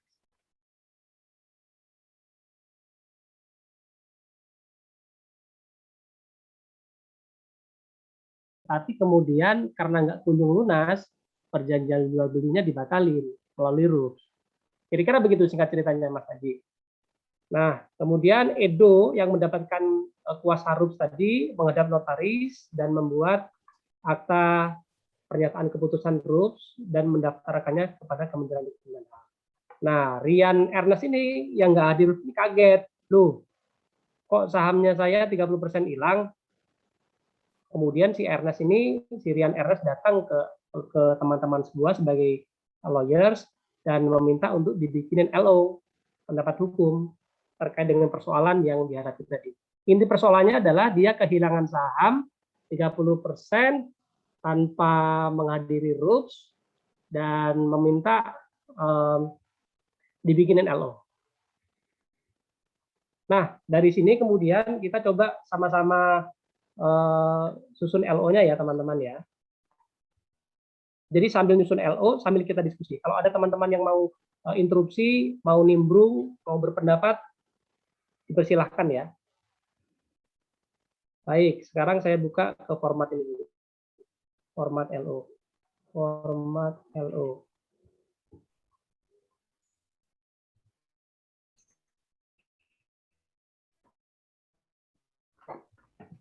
Apakah sudah terlihat, Mas Haji?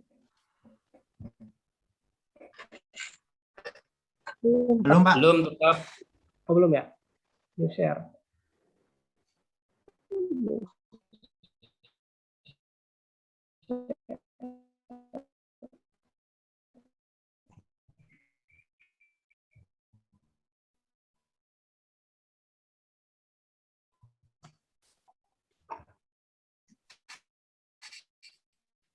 Ya.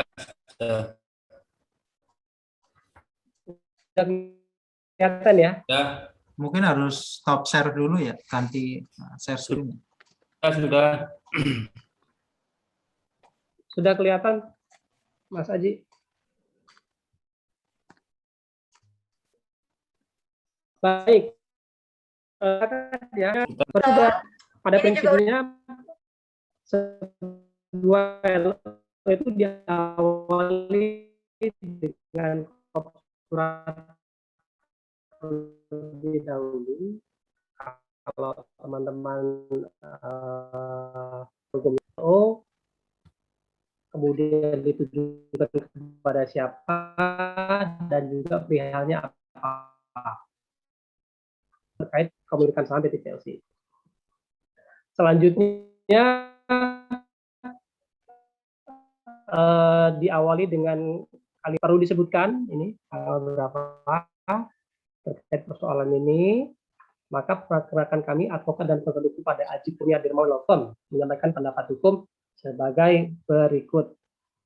Yang pertama, ini adalah kalau tadi PIREC itu F-nya ya, berarti ya, fact ya, kronologis latar belakangnya. Nah, ini bisa diambilkan dari ini nih, bisa diambilkan dari kronologis yang tadi nih. Pak Zamroni, diambilkan dari, yes. Izin misalnya kita mengundang partisipan untuk memberikan masukan latar belakangnya mungkin dalam kalimat pendek, 1 kalimat atau 2 kalimat sebagai draft mungkin boleh, Pak? Boleh. Silakan, boleh. Silakan Bapak Ibu yang ingin memberikan masukan ya untuk isian latar belakang atau fakta hukum mungkin dengan kalimat yang pendek ya. Teman-teman silakan. Silakan, ada yang mau ingin memberikan masukan, Bapak Ibu?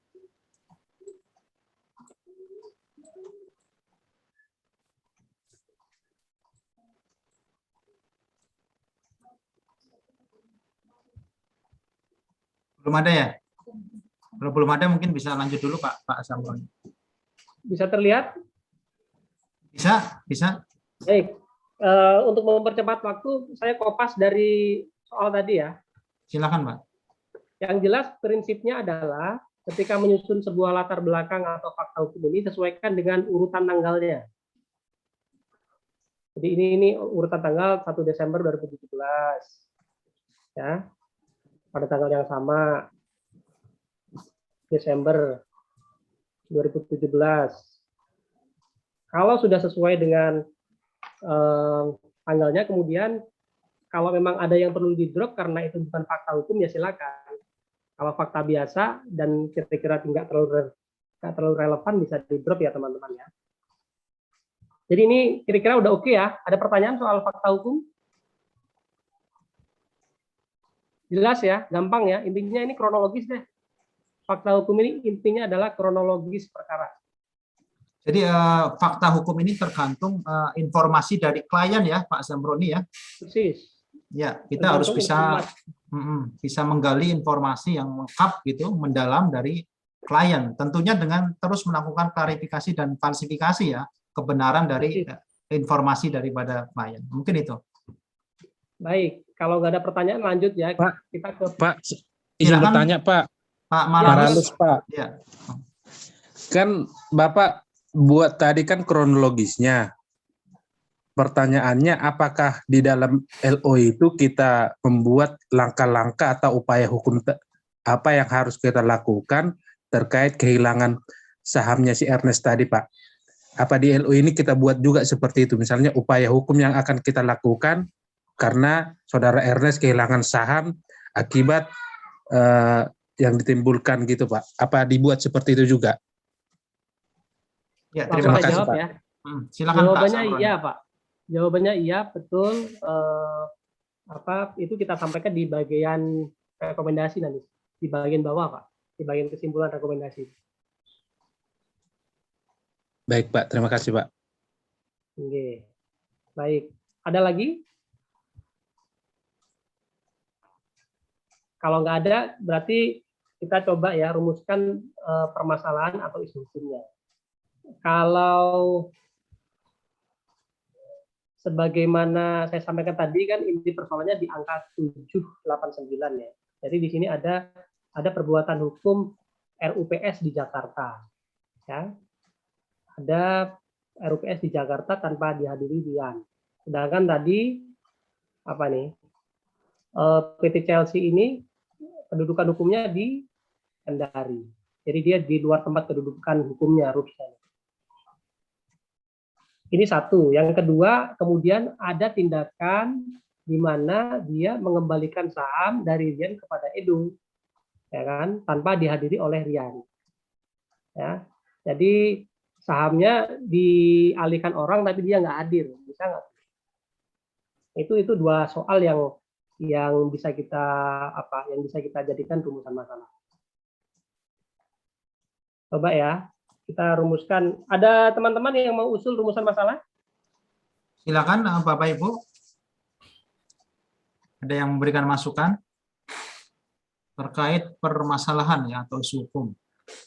Tadi udah dipancing sebenarnya sama Pak Zamroni ya, tadi ada RUPS di luar kedudukan hukum tadi ya Pak? Ya, persis. Biasanya diawali dengan kalimat apakah.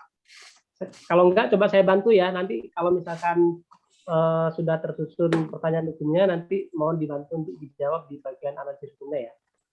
Saya bantu dulu yang nomor satu. Apakah penyelenggaraan RUPS luar biasa? RUPS itu ada dua, RUPS LB sama RUPS tahunan. Tanggal 25 Januari. Perlu disebut nih 25 Januari karena ada banyak RUPS nih, ada dua RUPS ya. 2018 yang dituangkan dalam akta nomor notaris nomor 5 secara hukum sah dan dapat mengambil keputusan. Ini pertanyaan hukum yang penting karena di dalam RUPS itu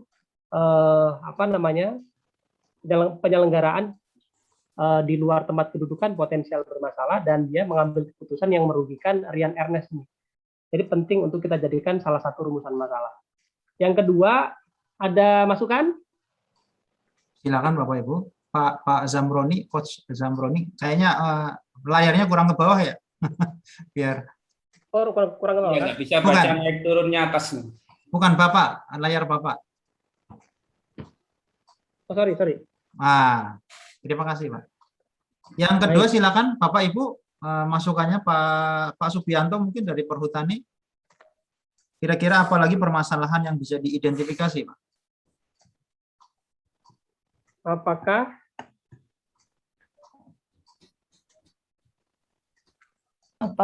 kalau yang tadi kan soal legalitas RUPS-nya ya. Yang nomor satu kan soal legalitas RUPS-nya. Apakah sah untuk diselenggarakan? Ya. Kalau yang kedua ini bisa kita bidik nih soal kontennya nih.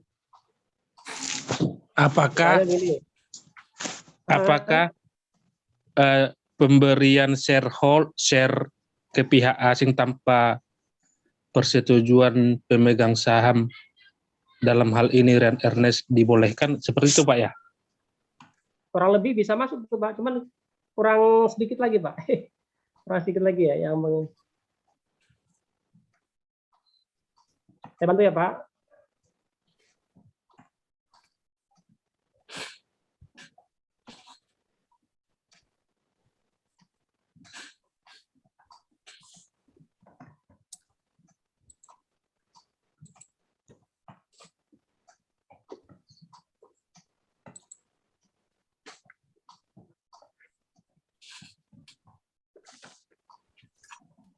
Nah ini kira-kira.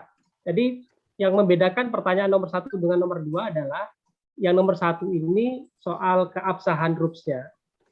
Ya. Kita persoalkan dulu RUPS-nya sah nggak? Oh kalau RUPS sah, bagaimana tindakan selanjutnya di dalam RUPS? Jadi berurutan gitu ya. Ada alurnya, ada rentetan peristiwanya. Jadi setelah kita persoalkan keabsahan RUPS-nya, baru kemudian kita persoalkan atau pertanyakan pengambilan keputusannya. Di dalamnya itu apa yang sudah diambil dan perlu kita teliti. Jadi yang nomor 2 ini adalah apakah RUPS yang mengambil keputusan untuk melakukan pengembalian kepemilikan saham dari Rian kepada Edo Evi sah dan dapat dibenarkan secara hukum? Ini 30%. Edo Evi sebanyak 30%, 10% secara sah secara hukum. Nah, kira-kira begitu teman-teman. Ada masukan lain?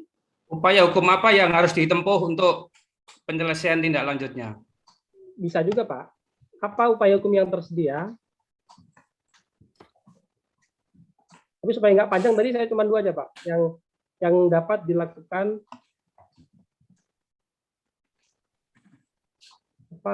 apa yang dapat dilakukan oleh Rian Ernest untuk mengembalikan sahamnya. Itu Ya. kurang lebih kira-kira begitu ya.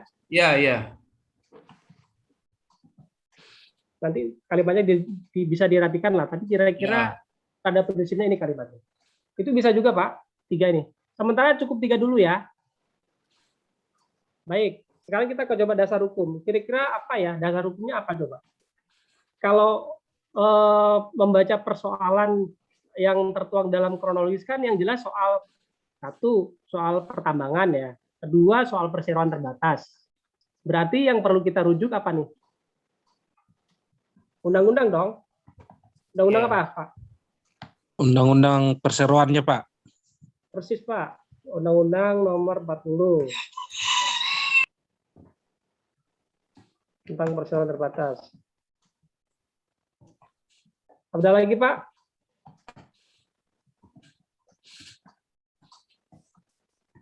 Kan itu perusahaannya bergerak di bidang apa, Pak? ADRT-nya perlu, Pak? ADART itu ke dokumen, Pak, Mas. Masuknya, Pak. Bukan ke dasar hukum. Pertambangan, Pak. Minerba ya, tadi Pak ya. Persis, Pak. Undang-undang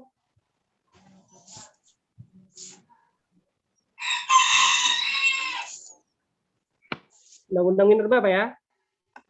4 tahun 2009 Ya. tentang pertambangan mineral dan batu bara. Ini penting loh, Pak. Ya. Kalau membaca persoalannya ini kan tentang waktunya sebelum tahun 2000 ya, Pak. Tahun 2000 itu ada undang-undang minerba baru tuh. Belum ya? Ada undang-undang 3 2020 ya. Jadi yang bisa dipakai itu kalau dikontekstualisasikan ke dalam kapan peristiwa itu terjadi ya maka harusnya pakai undang-undang yang lama dan peraturan menteri yang lama. Apalagi Pak? Pak, kalau seumpama kan sekarang kan undang-undang minerba itu ada juga di undang-undang cipta kerja itu ya.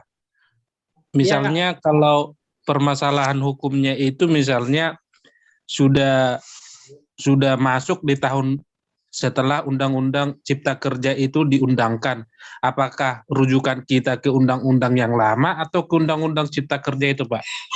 Kalau saya juntokan aja, Pak. Saya juntokan, tapi yang dipakai yang pasal yang lama, Pak. Karena apakah bisa diberlakukan surut, Pak? Pertanyaan hukumnya kan itu, Pak. Kalau menilai kesesuaian antara fakta hukum dengan norma hukum pada saat peristiwa yang berlaku di masa lampau, ya dalam pendapat hukum ini saya menggunakan aturan hukum yang lama, Pak. Pada saat peristiwa itu terjadi. Pada saat peristiwa itu terjadi, syarat-syaratnya apa saja? Jadi dilihat tempusnya ya, tempus deliktinya. Tempusnya. Nah, kalau tidak pidana itu betul Mas Haji, tempus deliktinya kapan? Yang ketiga itu PP, Pak. PP, Pak, peraturan pemerintah. PP 821 8 tahun 2021. 2021 ya, tentang peraturan pelaksanaan ya Pak ya? Iya, modal dasar perseroan. Oke. Ini tentang ini nih, kalau nggak salah, tentang Modal dasar perseroan. yang bisa didirikan oleh satu orang ya. Tentang perseroan terbatas ya. Ada lagi, ada peraturan sektoral tuh, ada permen, saya kasih Permen. bocoran ya, ada permen SDM 48 tahun 2017. Sementara ini dulu ya. Ya, Sementara ini dulu, Berkembang, ya. nanti sambil jalan teman-teman bisa bantu saya. Nah, sekarang dokumen pendukung. Dokumen pendukung ini apa saja? Tadi ada yang nanya kan, Pak. ADRT. Ya, persis, Pak. Akta-akta notaris itu bisa tuh, Pak. ADRT ya. Anggaran dasar. Anggaran dasar itu adanya di akta notaris, Pak. Akta notaris nomor. Misalnya nomor 72. Tanggal berapa gitu. Karena isi akta notaris itu tergantung judulnya, Pak. Misalkan akta notaris namanya tentang pendirian tanggal berapa? Tentang pendirian PT Chelsea. Nah, di dalam akta notaris ini isinya ada anggaran dasar, ada data perseroan, Pak. Data perseroan itu nama direksi, komisaris, susunan pemegang saham itu masuk ke dalam data perseroan. Akta notaris apa lagi tadi ya? Ada akta notaris, sebentar saya lihat soalnya. Ada akta notaris, ada perjanjian jual beli saham di bawah tangan ya. Ya. Jual beli saham.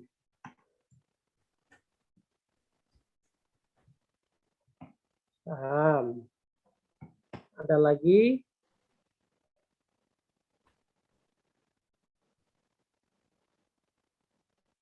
surat penerimaan pemberitahuan perubahan data perseroan.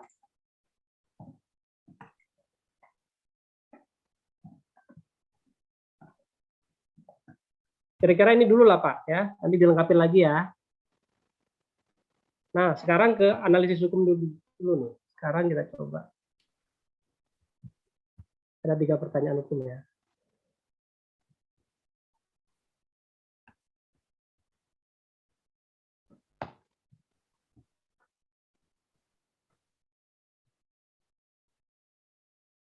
Ada yang bisa bantu jawab saya dari peserta? Nanti dapat door prize ya Mas Haji ya, yang bantu jawab ya. Ya, silakan Pak. Masih ada 2 buku nih.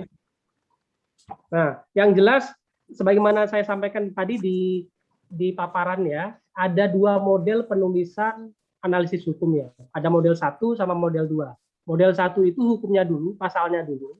Kemudian yang kedua fakta hukumnya dan kemudian penarikan konklusi. Itu model 1. Kita pakai model 1 aja ya supaya gampang ya, karena saya di kantor juga sering pakai model 1. Apa nih? Boleh nggak erupsi itu dilaksanakan di luar tempat kedudukan perseroan? 1, bahwa berdasarkan pasal sekian gitu kan ya, penyelenggaraan RUPS tersebut tidak sah menurut hukum karena dan seterusnya, seperti itu Pak. Persis Pak, kira-kira begitu Pak. Belum Pak, belum sampai ke situ Pak. Kita baru sampaikan dulu ketentuan hukumnya dulu Pak. Jadi nggak langsung ngambil kesimpulan Pak. Berarti kita kutip pasal Pak. Iya, kita kutip pasal. Ya. Kemudian paragraf selanjutnya kita masih analisa hukumnya, fakta hukumnya. Kemudian di bagian akhir baru kemudian kita tarik konklusi Pak. Iya, berarti ini kita kutip pasal Pak, bahwa berdasarkan pasal sekian nomor sekian undang-undang ini dinyatakan dan seterusnya. Kita coba saya coba bantu ya, saya sudah siapkan jawabannya. Nanti kita sama-sama pelajari ya. Mas Haji nggak apa-apa ya Pak Haji ya? Silakan Pak. Supaya agak cepat ya. Bentar.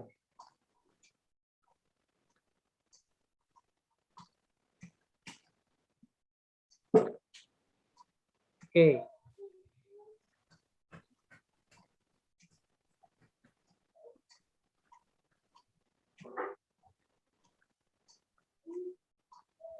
Ini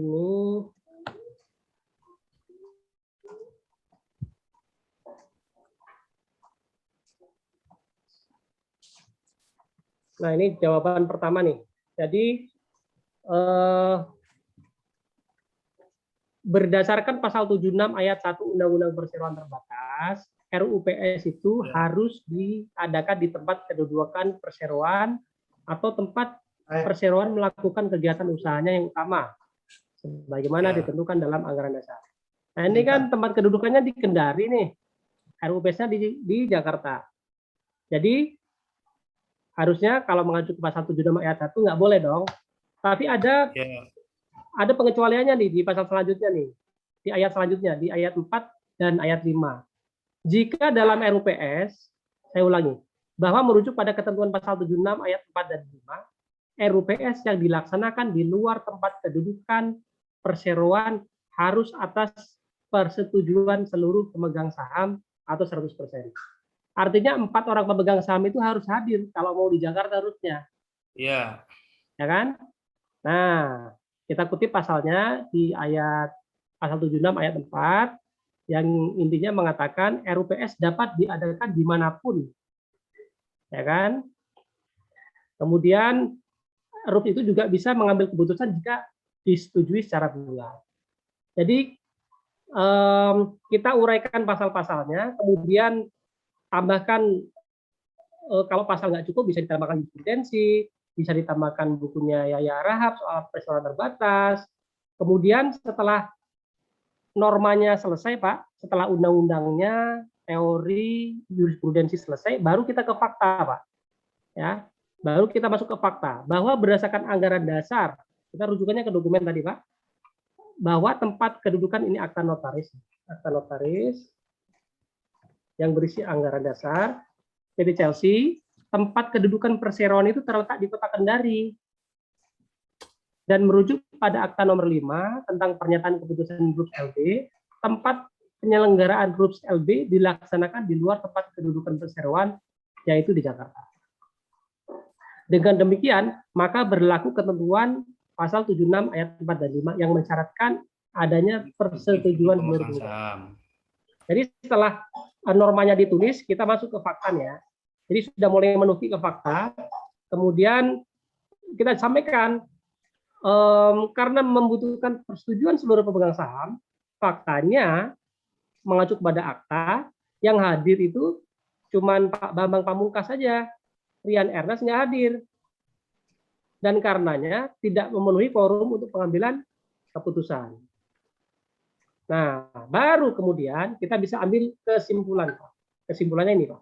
Bahwa dengan demikian, penyelenggaraan RUPS tanggal 25 2018 secara hukum tidak sah. Jadi RUPS yang pertama tidak sah RUPS-nya, dan yang kedua tidak dapat mengambil keputusan. Jadi ada dua konsekuensi hukum, Pak. Ya. Tidak sah karena diselenggarakan di luar tempat kedudukan perseroan yang tidak dihadiri oleh seluruh pemegang saham dan tidak disetujui oleh suara bulat. Jadi kira-kira begitu, Pak. Kalau kita gambarkan alur logik penyusunan analisis itu. Saya ulangi ya dari awal. Pertama, uraikan dulu normanya dulu, aturan hukumnya. Kalau bisa lebih dari 1 nggak apa-apa, 1, 2, 3, 4, 5, 6 terserah. Kemudian baru kemudian kita tuangkan fakta hukumnya dan dibenturkan, Pak, fakta hukum tadi dengan aturannya, Pak. Fakta hukumnya yang hadir nggak semuanya. Fakta hukumnya di luar tempat kedudukan perseroan. Aturannya mensyaratkan disetujui secara bulat.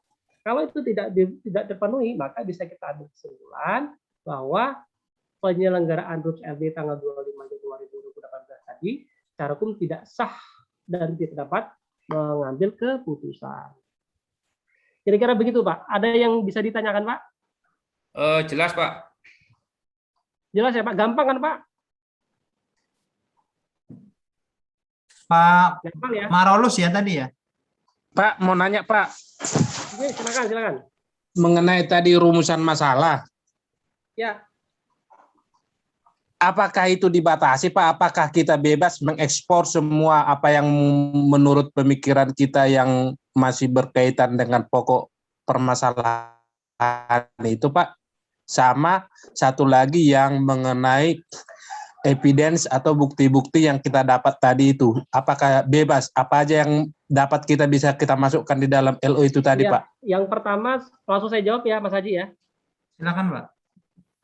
Yang pertama soal batasan pencantuman rumusan masalah. Yang jelas tidak ada batasan, Pak. Dalam artian tidak ada peraturan perundang-undangan yang membatasi rumusan masalahnya berapa.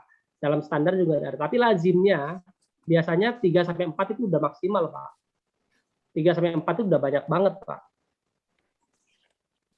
Berarti 3 ada sampai 4. unsur kepatutan Pak ya, kelaziman ya. Iya, kalau terlalu banyak nanti terlalu berat nanti Pak. Bisa dipisah mungkin Pak LO-nya Pak. Siap Pak. Yang kedua soal pencantuman dokumen-dokumen ya. Ya seperti saya sampaikan dokumen yang relevan saja Pak. Yang nggak relevan nggak perlu dimasukin Pak. Karena nambahin kerjaan Bapak tuh. Karena harus baca juga kan Pak. Jadi dokumen-dokumen yang relevan terhadap fakta hanya itu yang kita cantumkan sebagai dokumen pendukung Pak. Kalau yang misalnya apa ya? Dokumen apa nih misalnya izin apa nih, izin gangguan, ngapain Pak kita nggak bahas soal izin gangguan, kita sedang membicarakan soal peralihan saham. Atau misalkan apa dokumen-dokumen yang nggak relevan pokoknya nggak usah dimasukin ya Pak, supaya nggak terlalu tebal lagi. Tadi Pak, jadi, mengenai analisis hukum ya, kan Bapak ada sebutkan tadi bukunya Yahya Rahab, apakah bisa kita tambahkan misalnya kalau ada jurisprudensi di situ atau seperti apa Pak?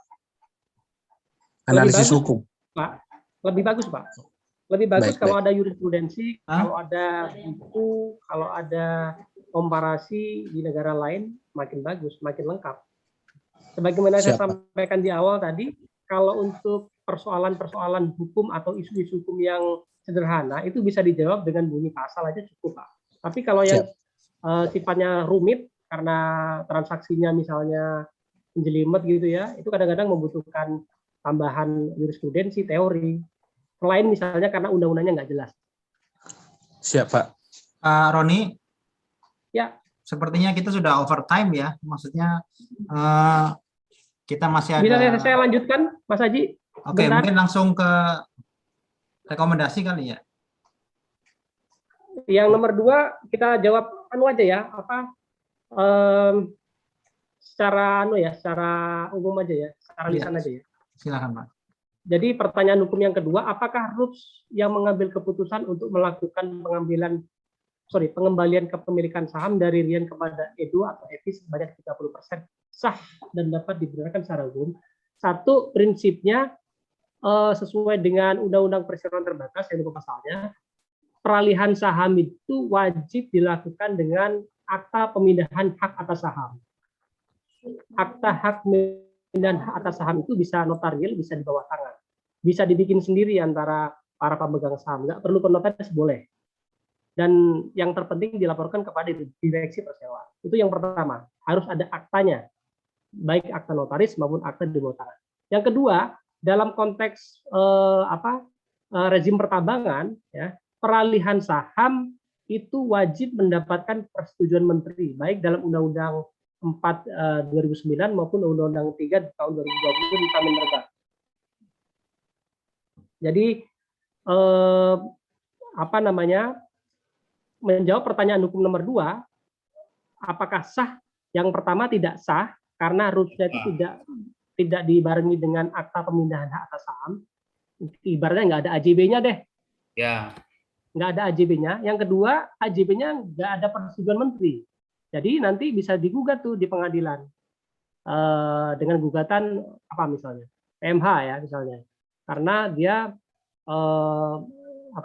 menjual saham orang lain tanpa sepengetahuan si klien kita ini.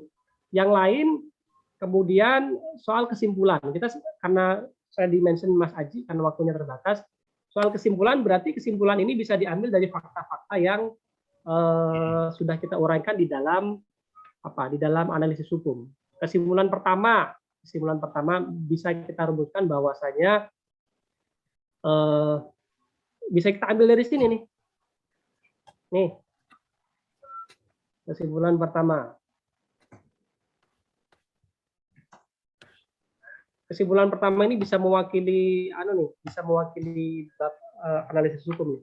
Kesimpulan pertama adalah penyelenggaraan KRUPS LB secara hukum tidak sah dan tidak dapat mengambil keputusan karena dilaksanakan di luar tempat kedudukan perseroan yang tidak dihadiri oleh seluruh pemegang saham dan tidak disetujui dengan suara bulat.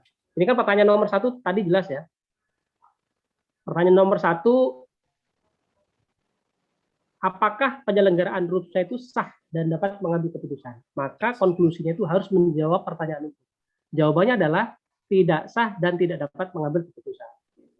Jadi penting untuk memastikan kesimpulan itu adalah jawaban dari pertanyaan hukum. Tidak perlu kemana-mana, Pak. Singkat aja, Pak. 4, 5, 6 baris cukup itu. Kira-kira gitu ya, Pak ya. Yang kedua, apakah RUPS yang mengambil keputusan untuk mengalukan pengembalian saham dari Rian kepada RWP supaya itu sah dan dapat dibenarkan secara hukum? Ya, kalau saya langsung saya ambil begini.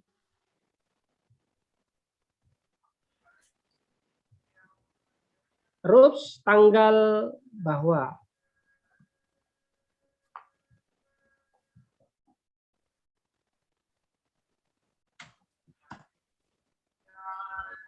kira-kira begini, Pak. Ya. Jadi RUPS tanggal 25 Februari itu yang mengambil keputusan untuk melakukan pengembalian kepemilikan saham tidak sah dan tidak dapat dibenarkan secara hukum. Sebenarnya ada kalimat tambahannya nih, karena tidak ada peradilan saham. Jadi kira-kira begitu, Pak. Kalau solusinya tadi pertanyaan Pak Marolus tadi ya,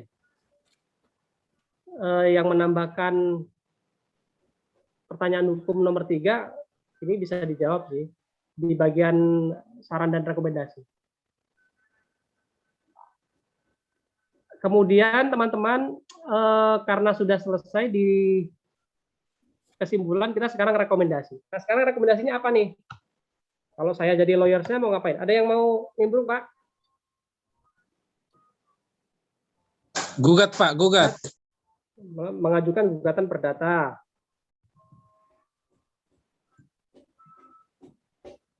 Gugatan perdata perbuatan melawan hukum. Ya. Oke, apalagi Pak? Kalau sertifikatnya Bapak dijual orang tanpa sepengetahuan Bapak, masuk apa, Pak? Penggelapan atau penyerobotan, Pak ya? Melaporkan Bisa ke diulang, Pak? kepolisian. Melaporkan kepada pihak kepolisian, masuk.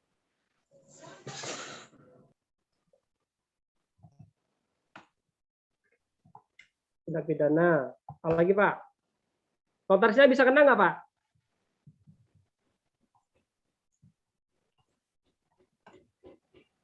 Ya. Kalau Betul. saya meminta kepada para pemegang saham untuk mengembalikan susunan pemilikan saham seperti semula. Jadi selain litigasi, kita juga negosiasi, Pak. Siapa tuh tanpa lapor, tanpa gugat. Kalau lawyer senang-senang aja, Pak. Ada honornya, Pak. Tapi kan kita bagi kebaikan klien ya, Pak. Kalau ternyata ditakut-takutin sama somasi kan cukup, Pak. Lu daripada gua laporin ke polisi masuk penjara, balikin lagi, bikin aja. Nomor 3 itu terkait kode etik notaris ya, Pak ya? Ini ada 2, Pak. Ini terkait dengan kode etik bisa dan pelanggaran jabatan, Pak. Oh. Jadi kalau kode etik yang dilanggar kode etik, kalau pelanggaran jabatan undang-undangnya, Pak.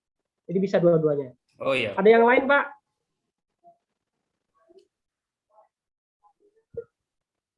Sebentar cukup ya. Tapi Cukup itu dulu bisa berkembang tergantung kebutuhan, Pak. Enggak perlu ditambahin gitu, Pak. Itu otomatis, Pak. Iya. Nah, kemudian selanjutnya kita beralih ke asumsi. Asumsi ini tadi di PowerPoint sudah ada, tinggal dicantumin aja. Tujuannya jelas untuk membentengi diri si pembuat legal opinion. Kualifikasi ini jelas bahwasanya untuk mengatur hal-hal yang kalau diperlukan dokumen di kemudian hari, misalnya LO-nya bisa berubah. Dan yang terakhir pembatasan. Pembatasan ini supaya LO kita ini tidak dimanfaatkan oleh pihak lain untuk kepentingan di luar klien. Gitu. Yang terakhir ini kalimat penutup, kemudian nama law firm-nya, tanda tangan, dan nama pembuat legal opinion. Saya pikir begitu Mas Haji, kita selesai nih. Bikin Mungkin kalau ini ada 2 pertanyaan saya yang ingin disampaikan, boleh? Mohon maaf Pak, karena limit waktunya kita, saya khawatir ini Zoom-nya mati dengan sendirinya Pak. Ya. Ada sesi untuk penutup, kita masih ada series untuk setiap pekan Pak, di Sabtu jam 10 sampai 11.30, jam 10 sampai jam 11.30 ya sebenarnya, cuma kita extend hari ini sampai jam 12. Setiap Sabtu kita akan buka legal coaching klinik lagi, nanti dengan Pak Zamroni lagi kita schedulekan. Oke, siap. Gitu ya, mohon izinnya Bapak semuanya. Pak Zamroni, terima kasih atas sharingnya hari ini, banyak hal yang kita dapatkan ya atas pencerahan Pak Zamroni. Akhirnya kita sampai pada penghujung legal coaching hari ini. Mungkin terakhir closing statement dari Pak Zamroni, silakan Pak, 1-2 menit mungkin. Baik, terima kasih Mas Aji. Ya teman-teman, pada prinsipnya membuat sebuah legal opinion itu tidak terlalu sulit ya, tergantung dari fakta dan kemudian pertanyaan hukum yang disusun. Tapi melihat simulasi tadi, saya yakin teman-teman bisa membuatnya sih. Nggak ada yang sulit kok. Tinggal kita bagaimana pinter-pinternya kita kemudian mencari referensi hukum, baik itu regulasi, baik itu jurisprudensi, baik itu teori maupun komparasi, untuk kemudian mengkontekstualisasikannya dengan fakta hukum yang sudah di-share oleh klien kita. Dan yang tak kalah pentingnya adalah selalu mengatakan yang sebenarnya kepada klien. Jangan sampai kita itu jadi jadi orang yang ngasih PHP itu. Ini nggak apa-apa, ini nggak apa-apa. Jadilah dokter yang menyampaikan hasil diagnosanya kepada pasien apa adanya. Pak, Bapak ini sakit kanker, harus dioperasi, harus begini.